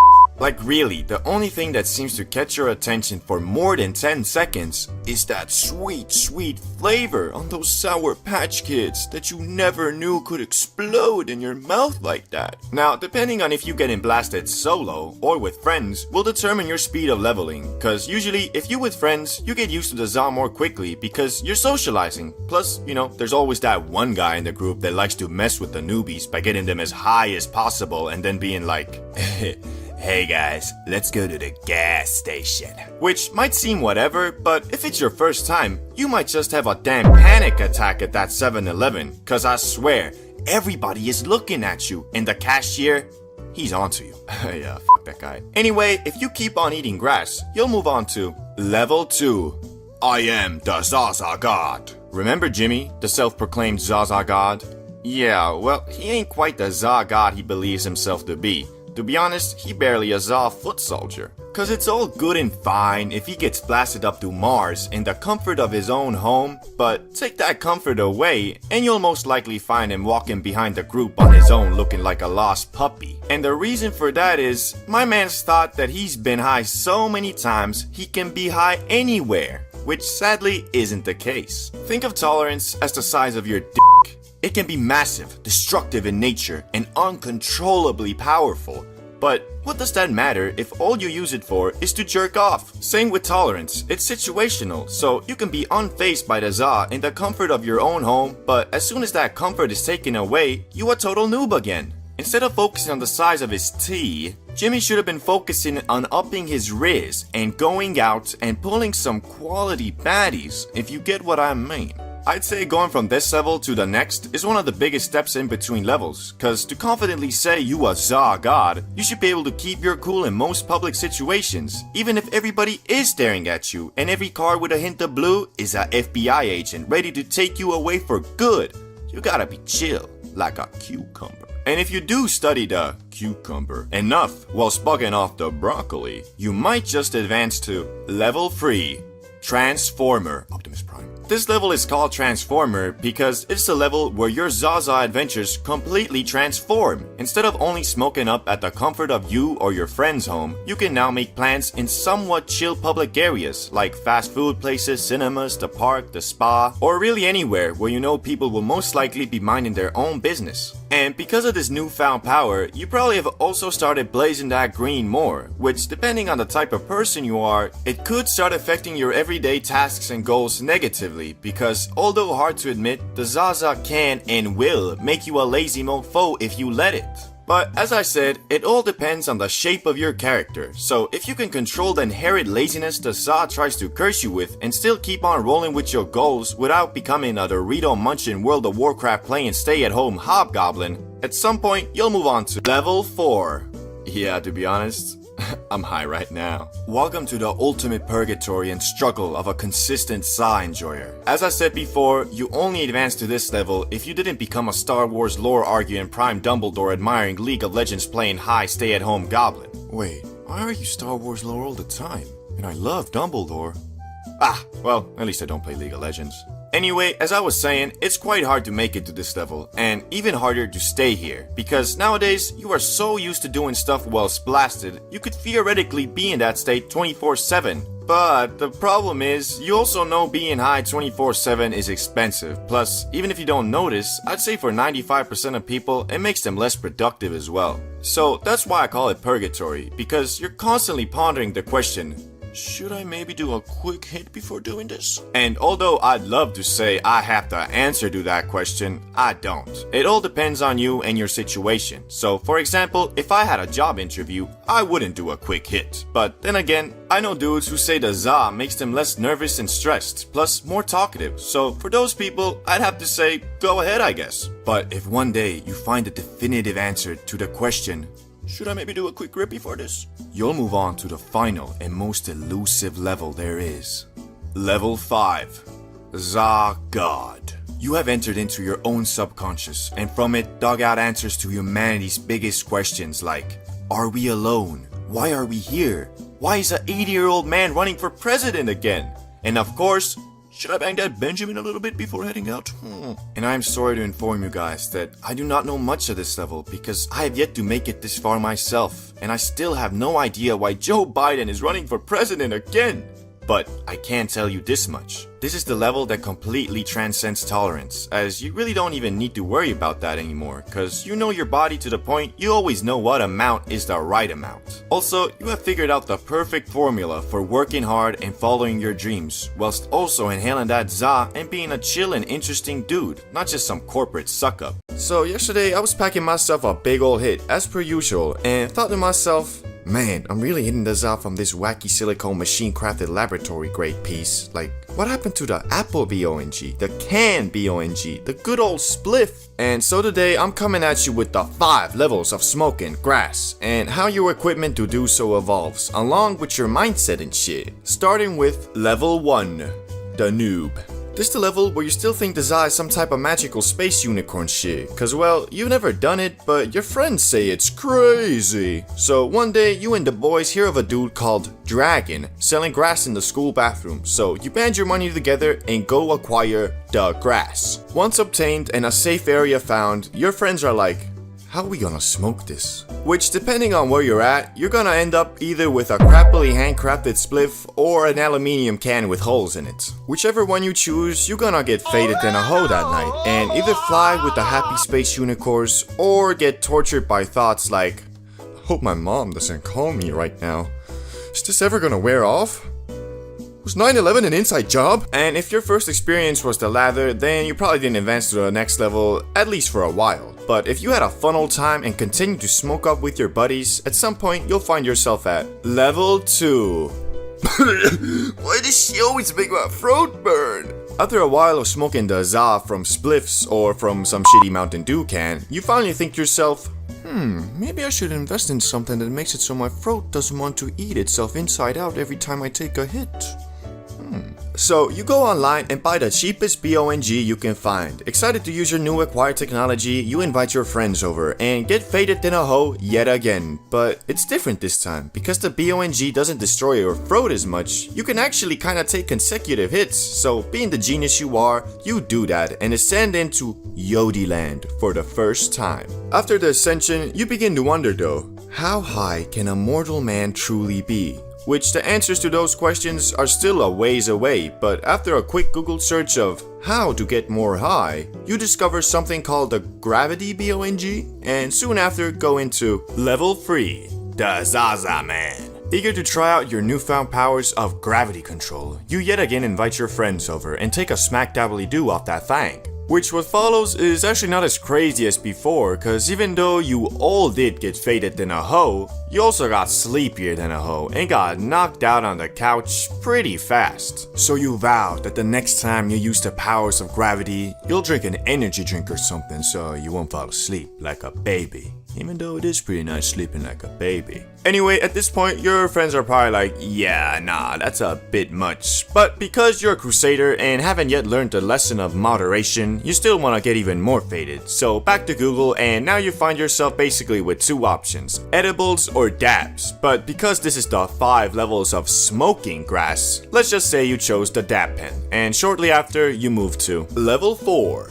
The Fortnite cart. After the obtaining of the Benjamin, you test it out with your friends, and you get faded than a hoe yet again. But the reality is, your friends just want to smoke normal za, cause the Benjamin kicks too hard for them. But you still haven't learned moderation, so you call them wackos and waddle your way to Benjamin City alone. While at Benjamin City, you're like, more high, must get more high. And there's only one more item to fill your never-ending quench for tolerance destruction, and that is level 5. Bro, what the fuck? You got a damn science station here with dab rigs? They're, well, unnecessary is a way to put it. I mean, bro, you know she has gone too far when you gotta look at the instructions on how to get high. Plus, your friends don't even really want to try it out anymore and urge you to go on a tea break, which, after realizing that all your money has been going to your need to get higher and higher, you're kind of forced into one, which, after, hopefully you'll move on to final level. Ascend it. Finally, you realize smoking za isn't just about getting as high as possible, because every situation has its own limits of fadedness. So if you're just going out on a night out with your homies, best thing to do is to smoke a spliff. If you don't want to get faded in a hoe though at home, do the gravity, and so on. The true power you have over all the other levels though is you've already gone through all of them, knowing that you can manage your tolerance correctly and smoke up with the appropriate tools for the appropriate situations. The 5 levels of being high. Now, I bet you've seen a couple videos on this topic, maybe even mine, but since almost a year has passed and my knowledge and understanding of the magic green plant has grown tremendously, I thought it's about time to make the ultimate, definitive, most precise levels of high tier list on planet Earth. And to make it even more fun, for every level I'ma be getting more high to give an accurate representation of what the level feels and sounds like. So let's get it started with level 1. Microdosed. This is the level where you don't really feel anything per se, but you can tell something is different. You have a slight mood boost and your body might feel a bit more elevated. So like if your legs were sore, they'd probably be more sore now, but if you're lying on your bed, well, its comfortability is probably up about by 10 to 15%. Nothing crazy, but it is noticeable. This, however, isn't enough to give you the giggles. So that Amy Schumer comedy special will still leave you wondering if my vagina is actually comedy or just poorly done slapstick humor. And since I'm currently at this level, I can tell you it also has no negative side effects, so I can still do everything without worrying if I'm too high. Anyway, let's move on to the first exciting level, and that is level 2. I'm feeling it. So you're feeling it, eh? Well, me too. This is the level where that Amy Schumer special might actually forcefully steal a giggle or two from you, but not because it's actually funny, it's more like you're laughing at her rather than with her. Anyway, since you're now feeling it, you also might be feeling that movie a bit more, or that video game. Shit, you might be feeling your own jokes a bit more. Got you laughing at your own thoughts, fool. This is also the optimal high if you still got stuff to do.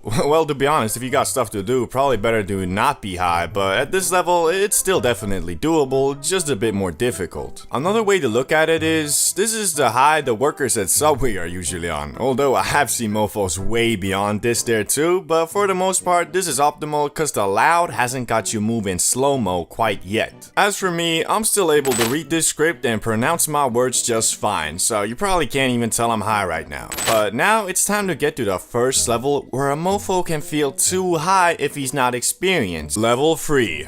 Yeah, I'm pretty high. So here we are, pretty high. This is the point where, at least for me, doing anything besides leisurely activities is hard. Not impossible, nor undoable, but hard. If we take that Amy Schumer comedy special for reference again, as for some reason I like doing, it might just maybe have become funny, but you also realize you just high, so you turn it off and watch something else. Also, this is the first level where some thoughts might have become uncontrollable in the senses you just can't help but dive deeper into the fact that the bomb dropped on Hiroshima Hiroshima was almost 1,600 times less powerful than the Tsar bomb created and detonated by the Soviets in 1961 as a show of power to the US. But then you find out there's something called an antimatter bomb, which could be even more destructive, but it's only a theory. But then maybe the US is developing it in Area 51 or something. Yeah, I think you get the point. But there is one sensation that is more powerful than your random thoughts, and that of course is the munchies. Coupled with the fact you're probably rocking some dry mouth right now, this in my opinion is the best level to be at if you're trying to stuff your face with enough trans fats to feed 50 hungry children. But you know,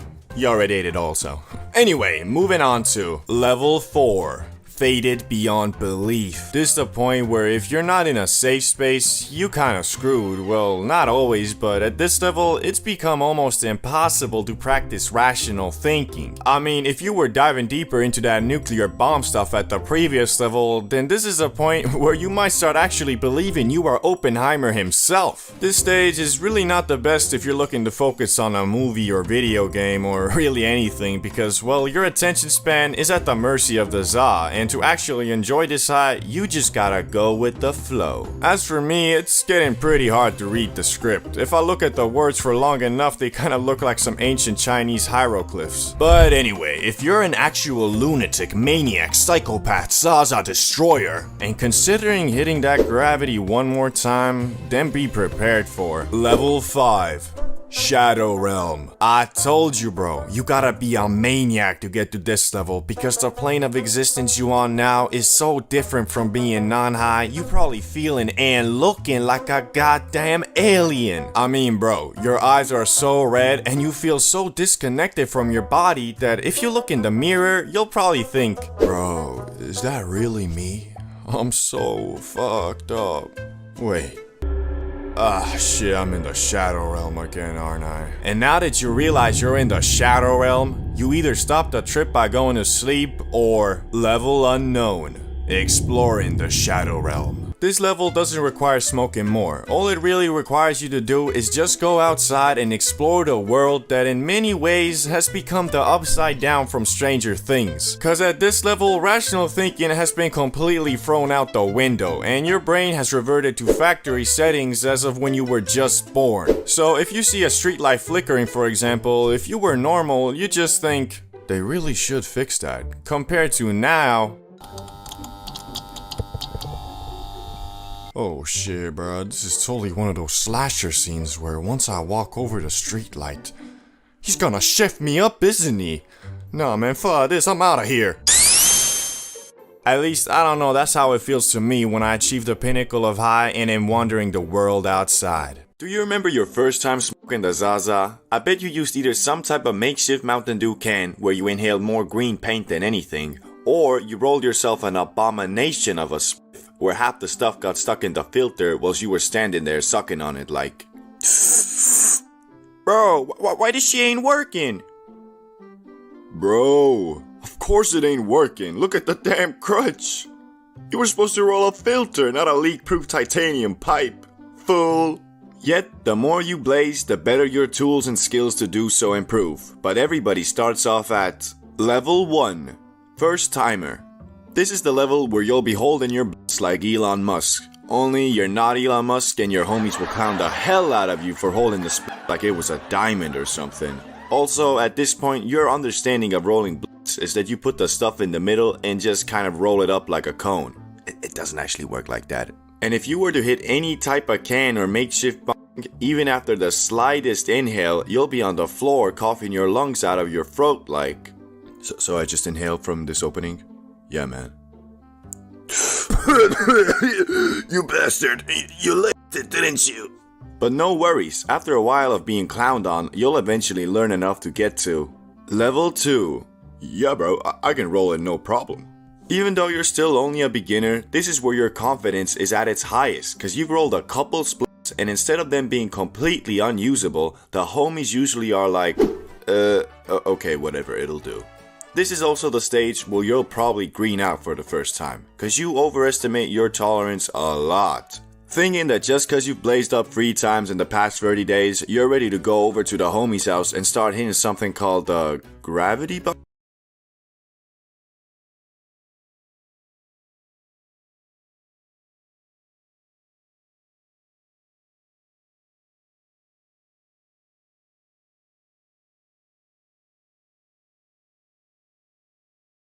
something that isn't even necessary. Well, wait a month or so and you'll be on level 3. Schmack the diddly do. At this point, you've decided that the negative health implications of inhaling paint and plastic into your lungs is worth fixing with $23. And now that you have your own piece, your tolerance has gotten to the point where you can handle gravity sessions pretty well. There's really not much to say at this level, except you're the average smoker who can roll a quality spliff in a couple minutes, and you usually never ruin the group's vibe because you got too high. Well, that's until you get to and you find yourself completely obliterated. So much so that you think to yourself, never again will I hit the Benjamin, for the power is too much for a mere mortal to handle. Until you realize that normal bud just don't get you as high as you would want to get. So you get your own pen and eventually you'll be on level 5, the double Benjamin. Now at this point you've thrown your bong in a box somewhere and you use something that looks straight out of a Rick and Morty episode, a damn station. But to be honest, you're starting to miss the good old days of getting faded by just sharing a spliff with the homies. Cause at this point, unless you're hitting ridiculous blinkers with the double Benjamin, man, you barely feel high. So you decide it's time to take a tolerance break and ascend into level 6. Avatar, the master of all 4 elements. You've realized that chasing the next knockout high isn't really what blazing is about, and you now just smoke up at appropriate times with the appropriate tools. So if you're just trying to chill and play video games, you might just hit a quick rip from the bong. Or if you're going to the store, you'd roll a nice spliff. And if you're going to, let's say, an amusement park with your friends, well, that's when you might consider busting out the double Benjamin and getting faded than a hoe. Reasons to get high. Now, before you call me a weed propagandist, this video isn't gonna be on some number 15. You woke up in the morning, or afternoon, or evening. Fuck it, you're awake. Time to get obliterated. Instead, we are gonna be looking at actual solid reasons and situations you'll find yourself in which getting high will allow you to get and enjoy the full relaxed and faded effect of the za. Cause believe it or not, depending on your mindset, where you are, and when you do it, it has a massive effect on if the high will have you laughing and chuckling or tweaking and suffering. Anyway, let's get it started with the most common good reason to get faded, and that is, you've had a great productive day and are ready to relax and unwind. I know this one might seem obvious to some, but believe me, it's not for a lot of people, cause as we know, the biggest debuff a lot of daily smokers experience is something called za anxiety, which is like normal anxiety, but it just finished its training arc with King Kai and went Kaioken times 10 on your ass. And if you watch some of my other videos, you'd know that weed is just an amplifier of your already existing thoughts and feelings. So if you smoke up at a time where you got a bunch of unfinished business, the za has a very high chance of making you anxious, kinda like when legit loses his vape. Yo, bro, this shit's an emergency. You see my vape? I know that bitch is here somewhere. Nah, sorry bro, I haven't seen it. You straight. Just give me a couple hits off yours, we're good. I would, but I don't have one anymore. I quit a couple weeks back. My f***ing ass you did, bro. I don't care if that shit's burnt, just let me take a hit off that bitch. Nah bro, I swear, I've been off it for a while now. It was tough, but... Man, where's my vape at, bro? Hey, what you doing, bro? I know your ass has a vape. Trying to hide that from me. Empty your pockets, buddy. Basically, all the unfinished business you have has a very high chance of turning into anxiety once you smoke that doozy. And the whole point of getting lit is to chill out and relax, not stress over your shit that you should have finished before lighting up, brah. Keep in mind though, this usually only happens to people who actually have goals in life and something to be anxious about. So if you've never got an anxiety like this and smoke regularly, then either you only ever blaze up at the perfect time, or might wanna, you know, maybe sell the PS5 and put down the Doritos for a while. Anyway, next reason is you're MIA, aka sick or injured for a while. Man, do I hate being hobbled to the point I turn into a couch potato and have to endure the torture watching my friends go on adventures from afar like I was Professor X watching my X-Men have all the fun. But there is a secret upside to this as well, cause you see, usually you can't smoke up all day while doing the bare minimum and expect to actually enjoy your high because of the aforementioned za anxiety that accompanies it. But when you've been forcefully demoted promoted to local crippled man and the world along with your doctor is telling you to take a chill for a while, an opportunity comparable only to a childhood sick day emerges. Watch YouTube, play video games, and overall be a useless sack of potatoes, all while not feeling bad about it and staying heavily medicated. Cause I don't know about you, but in a situation where there is nothing to keep me sane except video games, movies, and my phone, why would I not be blasted 24/7? And the best part about it is, if you're dealing with a nasty injury like I have for the past 2 weeks, the Zaza can be used as a substitute for the damn opioid drugs these motherfucking doctors be prescribing you for the pain. I broke my pelvis and one of my vertebrae, and I was prescribed codeine. Yeah, the thing SoundCloud rappers be sipping, along with some other hardcore meds. So since I know popping pills all day for 2 weeks can't be much worse than smoking weed, I just chose the one that also makes being crippled a bit more enjoyable. But you know, obviously I'm not a doctor, so don't be just listening to what I say. Every injury is different and what worked for me might not for you. Anyway, next reason. You're hanging out with friends and don't want to drink and be hungover the next day. Would you believe me if I told you smoking weed is actually enjoyable at parties? I think some of you would, but the majority probably wouldn't. And there's a couple reasons for that. A big one that you gotta fix yourself would be that you get anxious when you're high around new people. But the other one I've heard countless times is that being high just makes me want to sit on the couch the whole time. And that can be true, but all you gotta do for that is fight the urge to be lazy. Because I'm telling you from personal experience, one of the funnest high activities by far is blazing up with a friend at a party where everybody else is hammered. I just can't help but notice that everybody drunk turns into NPCs. I be sitting on the couch with the homie Salamander watching all these dudes doing their free assigned activities on some Pal World shit. I know this might make me look like a dick, but this one time we got high at this house party and chose this one alpha chat guy to just observe, and I kid you not, dude was like a Terraria villager, rotating between slamming shots with his friends, trying to spit game to the hoes, and comparing dick sizes with other dudes. Ugh, that was some strong stuff.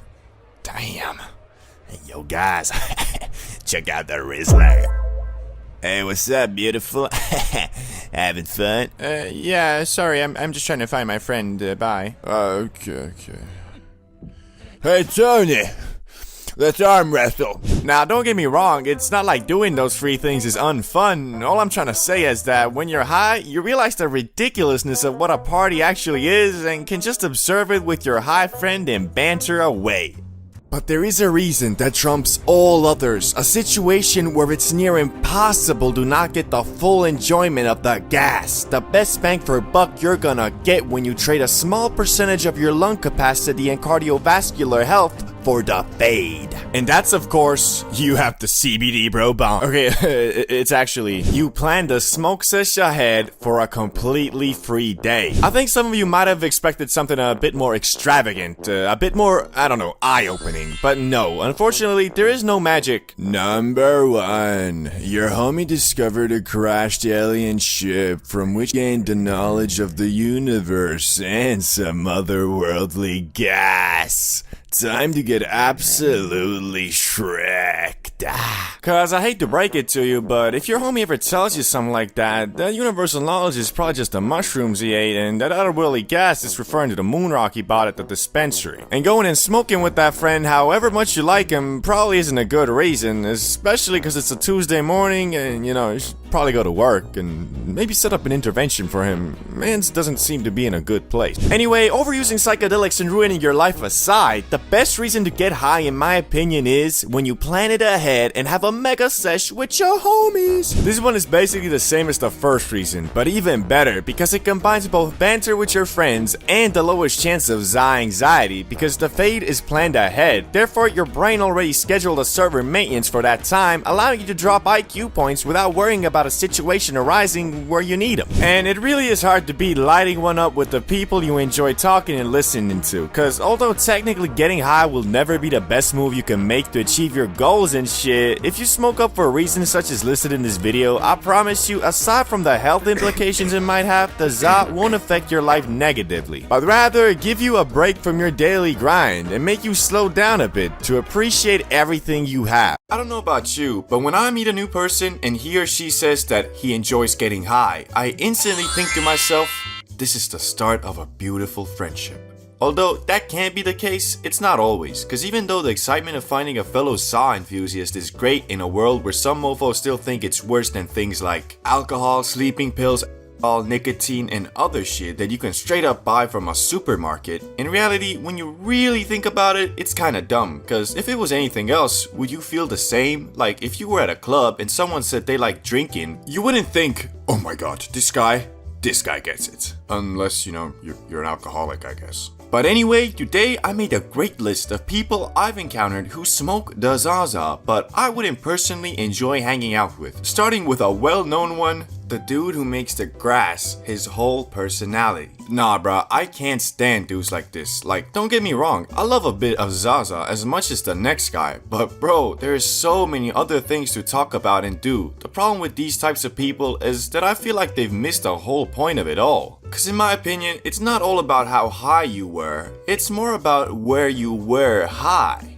Damn, that's deep. Like, I'd rather hang out with a dude who has never been high in his life, but has interesting stories / experiences and doesn't just talk about, yeah bro, I was so damn high last night, I was on planet Venus. Damn, that's crazy. So where were you at? What you mean?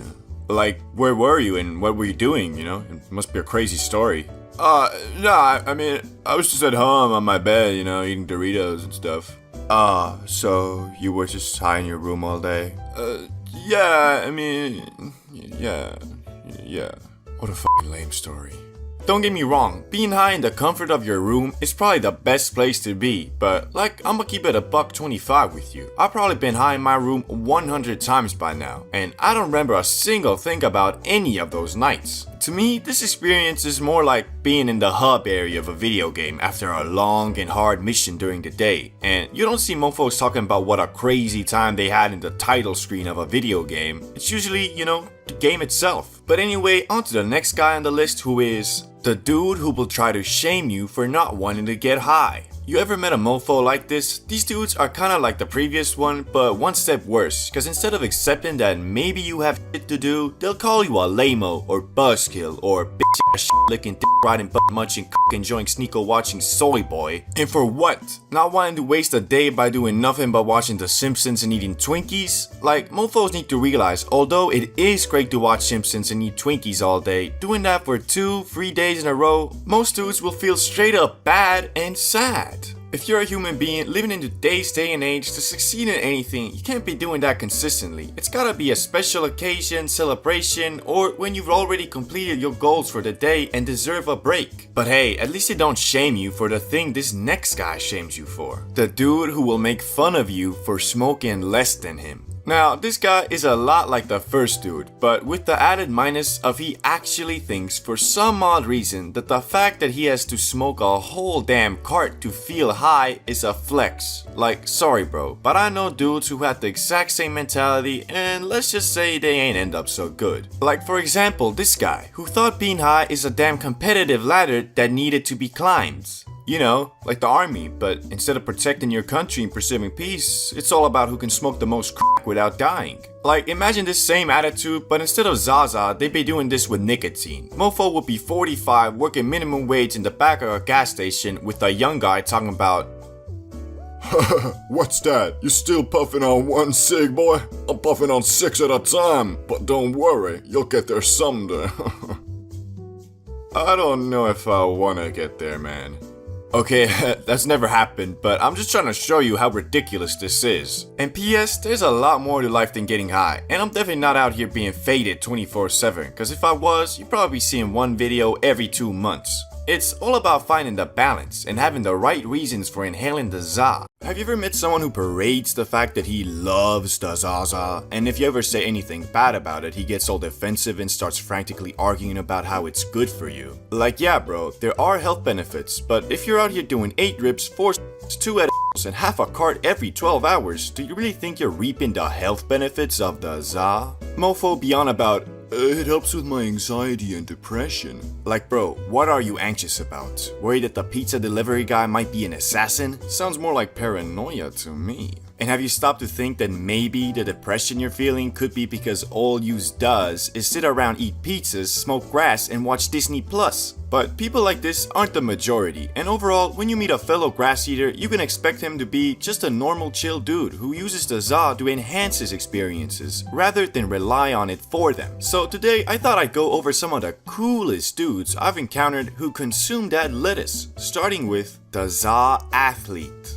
This is the guy who's always in the gym grinding to become the ultimate specimen of human movement. The thing that's great about this dude is that although he loves the grass, which is generally considered a lazy substance, he doesn't let that stereotype stop him from enjoying it. Although many of his athlete friends might hold it against him, calling him a crackhead, he knows that it's all about moderation and using the za to enhance his recovery and free time experiences. But the best part about a dude like this is that you know he is a solid guy, that you don't have to worry about leading you down a bad road, cause he is always mindful of where the breaking point between just having a fun time with the homies and hey bros, wanna do some is. So if you're friends with this guy, you can be damn sure he won't ever peer pressure you into doing something stupid. In fact, he'll probably be the one who will try to talk you out of something like that. Plus, you know, depending on the athlete, he might make the NBA, so best to stay on his good side if you ever want to blaze up in a LA mansion with Wiz Khalifa and Drake and shit. But on to the next dude on the list, the high gamer. I'm not sure how you guys feel about video games, but I've always seen the genre as the highest form of at-home entertainment there is.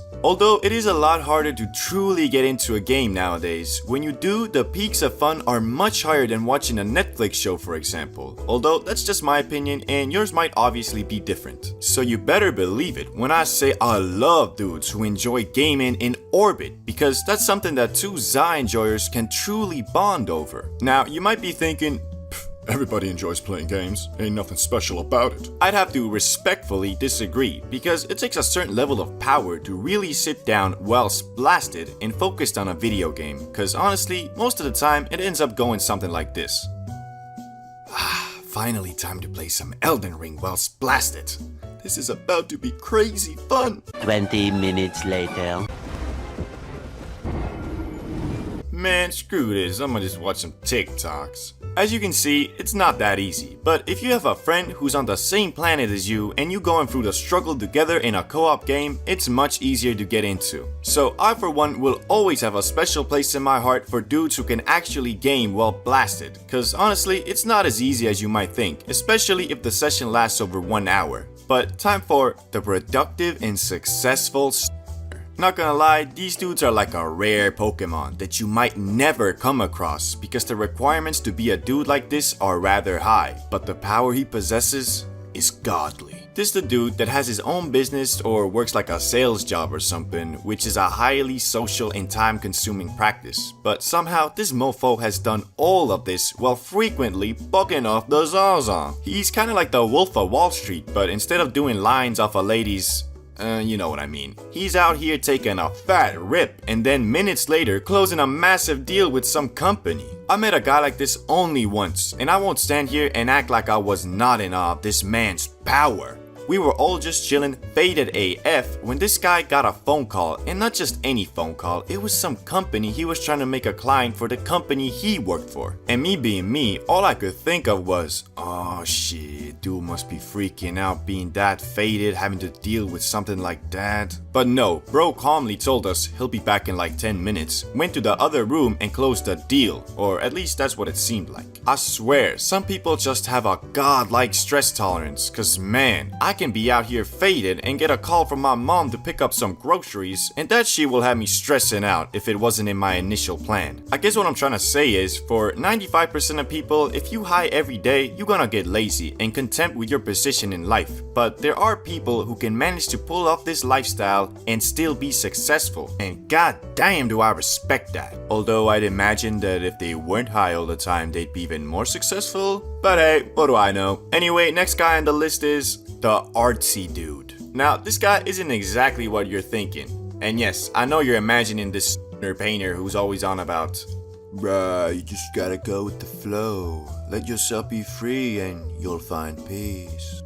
Sorry, but what the fuck does that even mean? Although these guys can be cool, their gimmick gets old pretty quick. The dude I like is more of just a Chad who has a highly functioning imagination. Cause with a guy like this, you always have something to talk about, and they come up with some of the most interesting things. Plus, they're usually not just some hippie dude who enjoys saying shit that makes no sense and expects everybody to think he's deep cause he saw a quote on TikTok and it really resonated with him. He's more of the dude who'll say some master Oogway quote and explain how that funny meme actually says something deep about life, but then ended with, I don't actually know, I might just be too high. And I love that, cause sometimes a mofo is just too high and sees a deeper meaning in something that doesn't have one. But hey, that's just a theory, a high theory. Sometimes you do stuff that you shouldn't do, or at least you thought you shouldn't do, like mixing a mega pack of magic mushrooms with a ton of ultra fine Amsterdam Zaza. But I'll be damned if I was gonna give up on my one chance of pushing the limits of wonder and end up being some grumpy old man talking about what could have been. When I was your age. Shut up, Grandpa. When you was my age, you was a scarf knitting, romance watching, Toyota Prius driving, zero host getting pussy. Now shut up and give me my $20 birthday money, you fool. Anyway, so it begins with me and my brother in Amsterdam, yet again. It's our last day there and we're looking to end this trip off with a bang. We stumbled into one of those magic stores that sold all of these crazy substances, literally shelves stocked with little vials of liquid that had specific effects comparable to every drug you can think of. But we had our eyes set on something a little more natural, a little more psychedelic. A mega pack of Space Hawaiians. We grabbed those shrooms and brought them up to the counter, feeling like some kids at a toy store buying their first Beyblades. So, how much should we take? All of it. What's the trip like? Cool. Anything else we should know? Don't be a pussy, I guess. Can we mix this with the Zaza? No, do not mix it with the Zaza. Okay. Jeez, can't be that bad. Okay. Well, if you want to end up like that guy, be my guest. But no, you were warned. So anyway, we got the shrooms and left the store, but after what that guy said, I was low-key scared of these things, and on our way to the hotel, I started googling like a machine, reading every forum post about mixing shrooms and weed, and well, I'd say about 80% said not to do it, but man, the other 20% were hyping it up like crazy, saying that it was the coolest experience they've ever had, and how you become one with the universe or some shit. We got to the hotel and instantly downed those Space Hawaiians, and started waiting for it to kick. Hey, is it hitting it? Nah, not yet. You feel anything? Nah, still nothing. Then bang! Bruh, I'm feeling it. Yeah, boy. We started doing the usual mushroom things, like looking at stuff, thinking about stuff, talking about stuff. But after a while, we got the genius idea to go to the red light district. If you don't know what that is, well, it's pretty much a street full of sex workers lined up trying to get you to come pay for that sloppy toppy 5,000. We went outside and brought our massive joint with us and started walking to where the hoe's at, literally, and start puffing that hash. Mind that we are already completely shroomed up, so I'm a little worried about what this gonna do to us. It's either gonna be cool as fuck or not so cool. So by the time we arrived at our destination, we had smoked that spliff to non-existence, and man, I was high. I was so high that I thought I was in a fucking cartoon. Like actually, the world didn't look how it usually looked. I felt like me and my brother were pretty much aliens walking among these local people trying to fit in. The building seemed tilted and people's faces were blurry to me, but thankfully that didn't freak me out because I was just so amazed of how goddamn soinked I was. At some point, I started really feeling my brain, like not just a piece of meat in my skull, but the neurons that were constantly firing off. Meaning if I thought about moving my hand, I could feel my brain sending out the signal and how the electric pulse traveled through my body into my hand. So basically what I'm saying is, I felt like I was actually controlling this giant piece of meat that is my body like a goddamn mech suit. Anyway, what made this whole experience so trippy was the things we saw. The sex workers in the district were sitting or standing right behind these big windows and always had a red light to signal that they're here for business. But they seemed more like dolls than humans. They all looked the same. Giant fake lips, face painted with tons of makeup, and these skimpy ass dresses. Not gonna lie bro, it was low key freaking us out. Cause every time you walked past one of them, they looked at you, staring with those doll eyes, waiting for you to come closer so they can suck out your soul. Nah, they don't actually do that, but you know, that's the type of stuff you might believe if you mix cannabis with shrooms. We ended up walking around for like 1.5 hours until we got tired and went back to the hotel. But bro, those 1.5 hours, I swear, I was not on planet Earth. That mixture must have teleported me to the amazing world of Gumball universe or some shit, cause no way the things I felt and saw were of this world. But overall, we didn't freak out or have a bad trip or anything, so I'd rate this trip a 10 out of 10.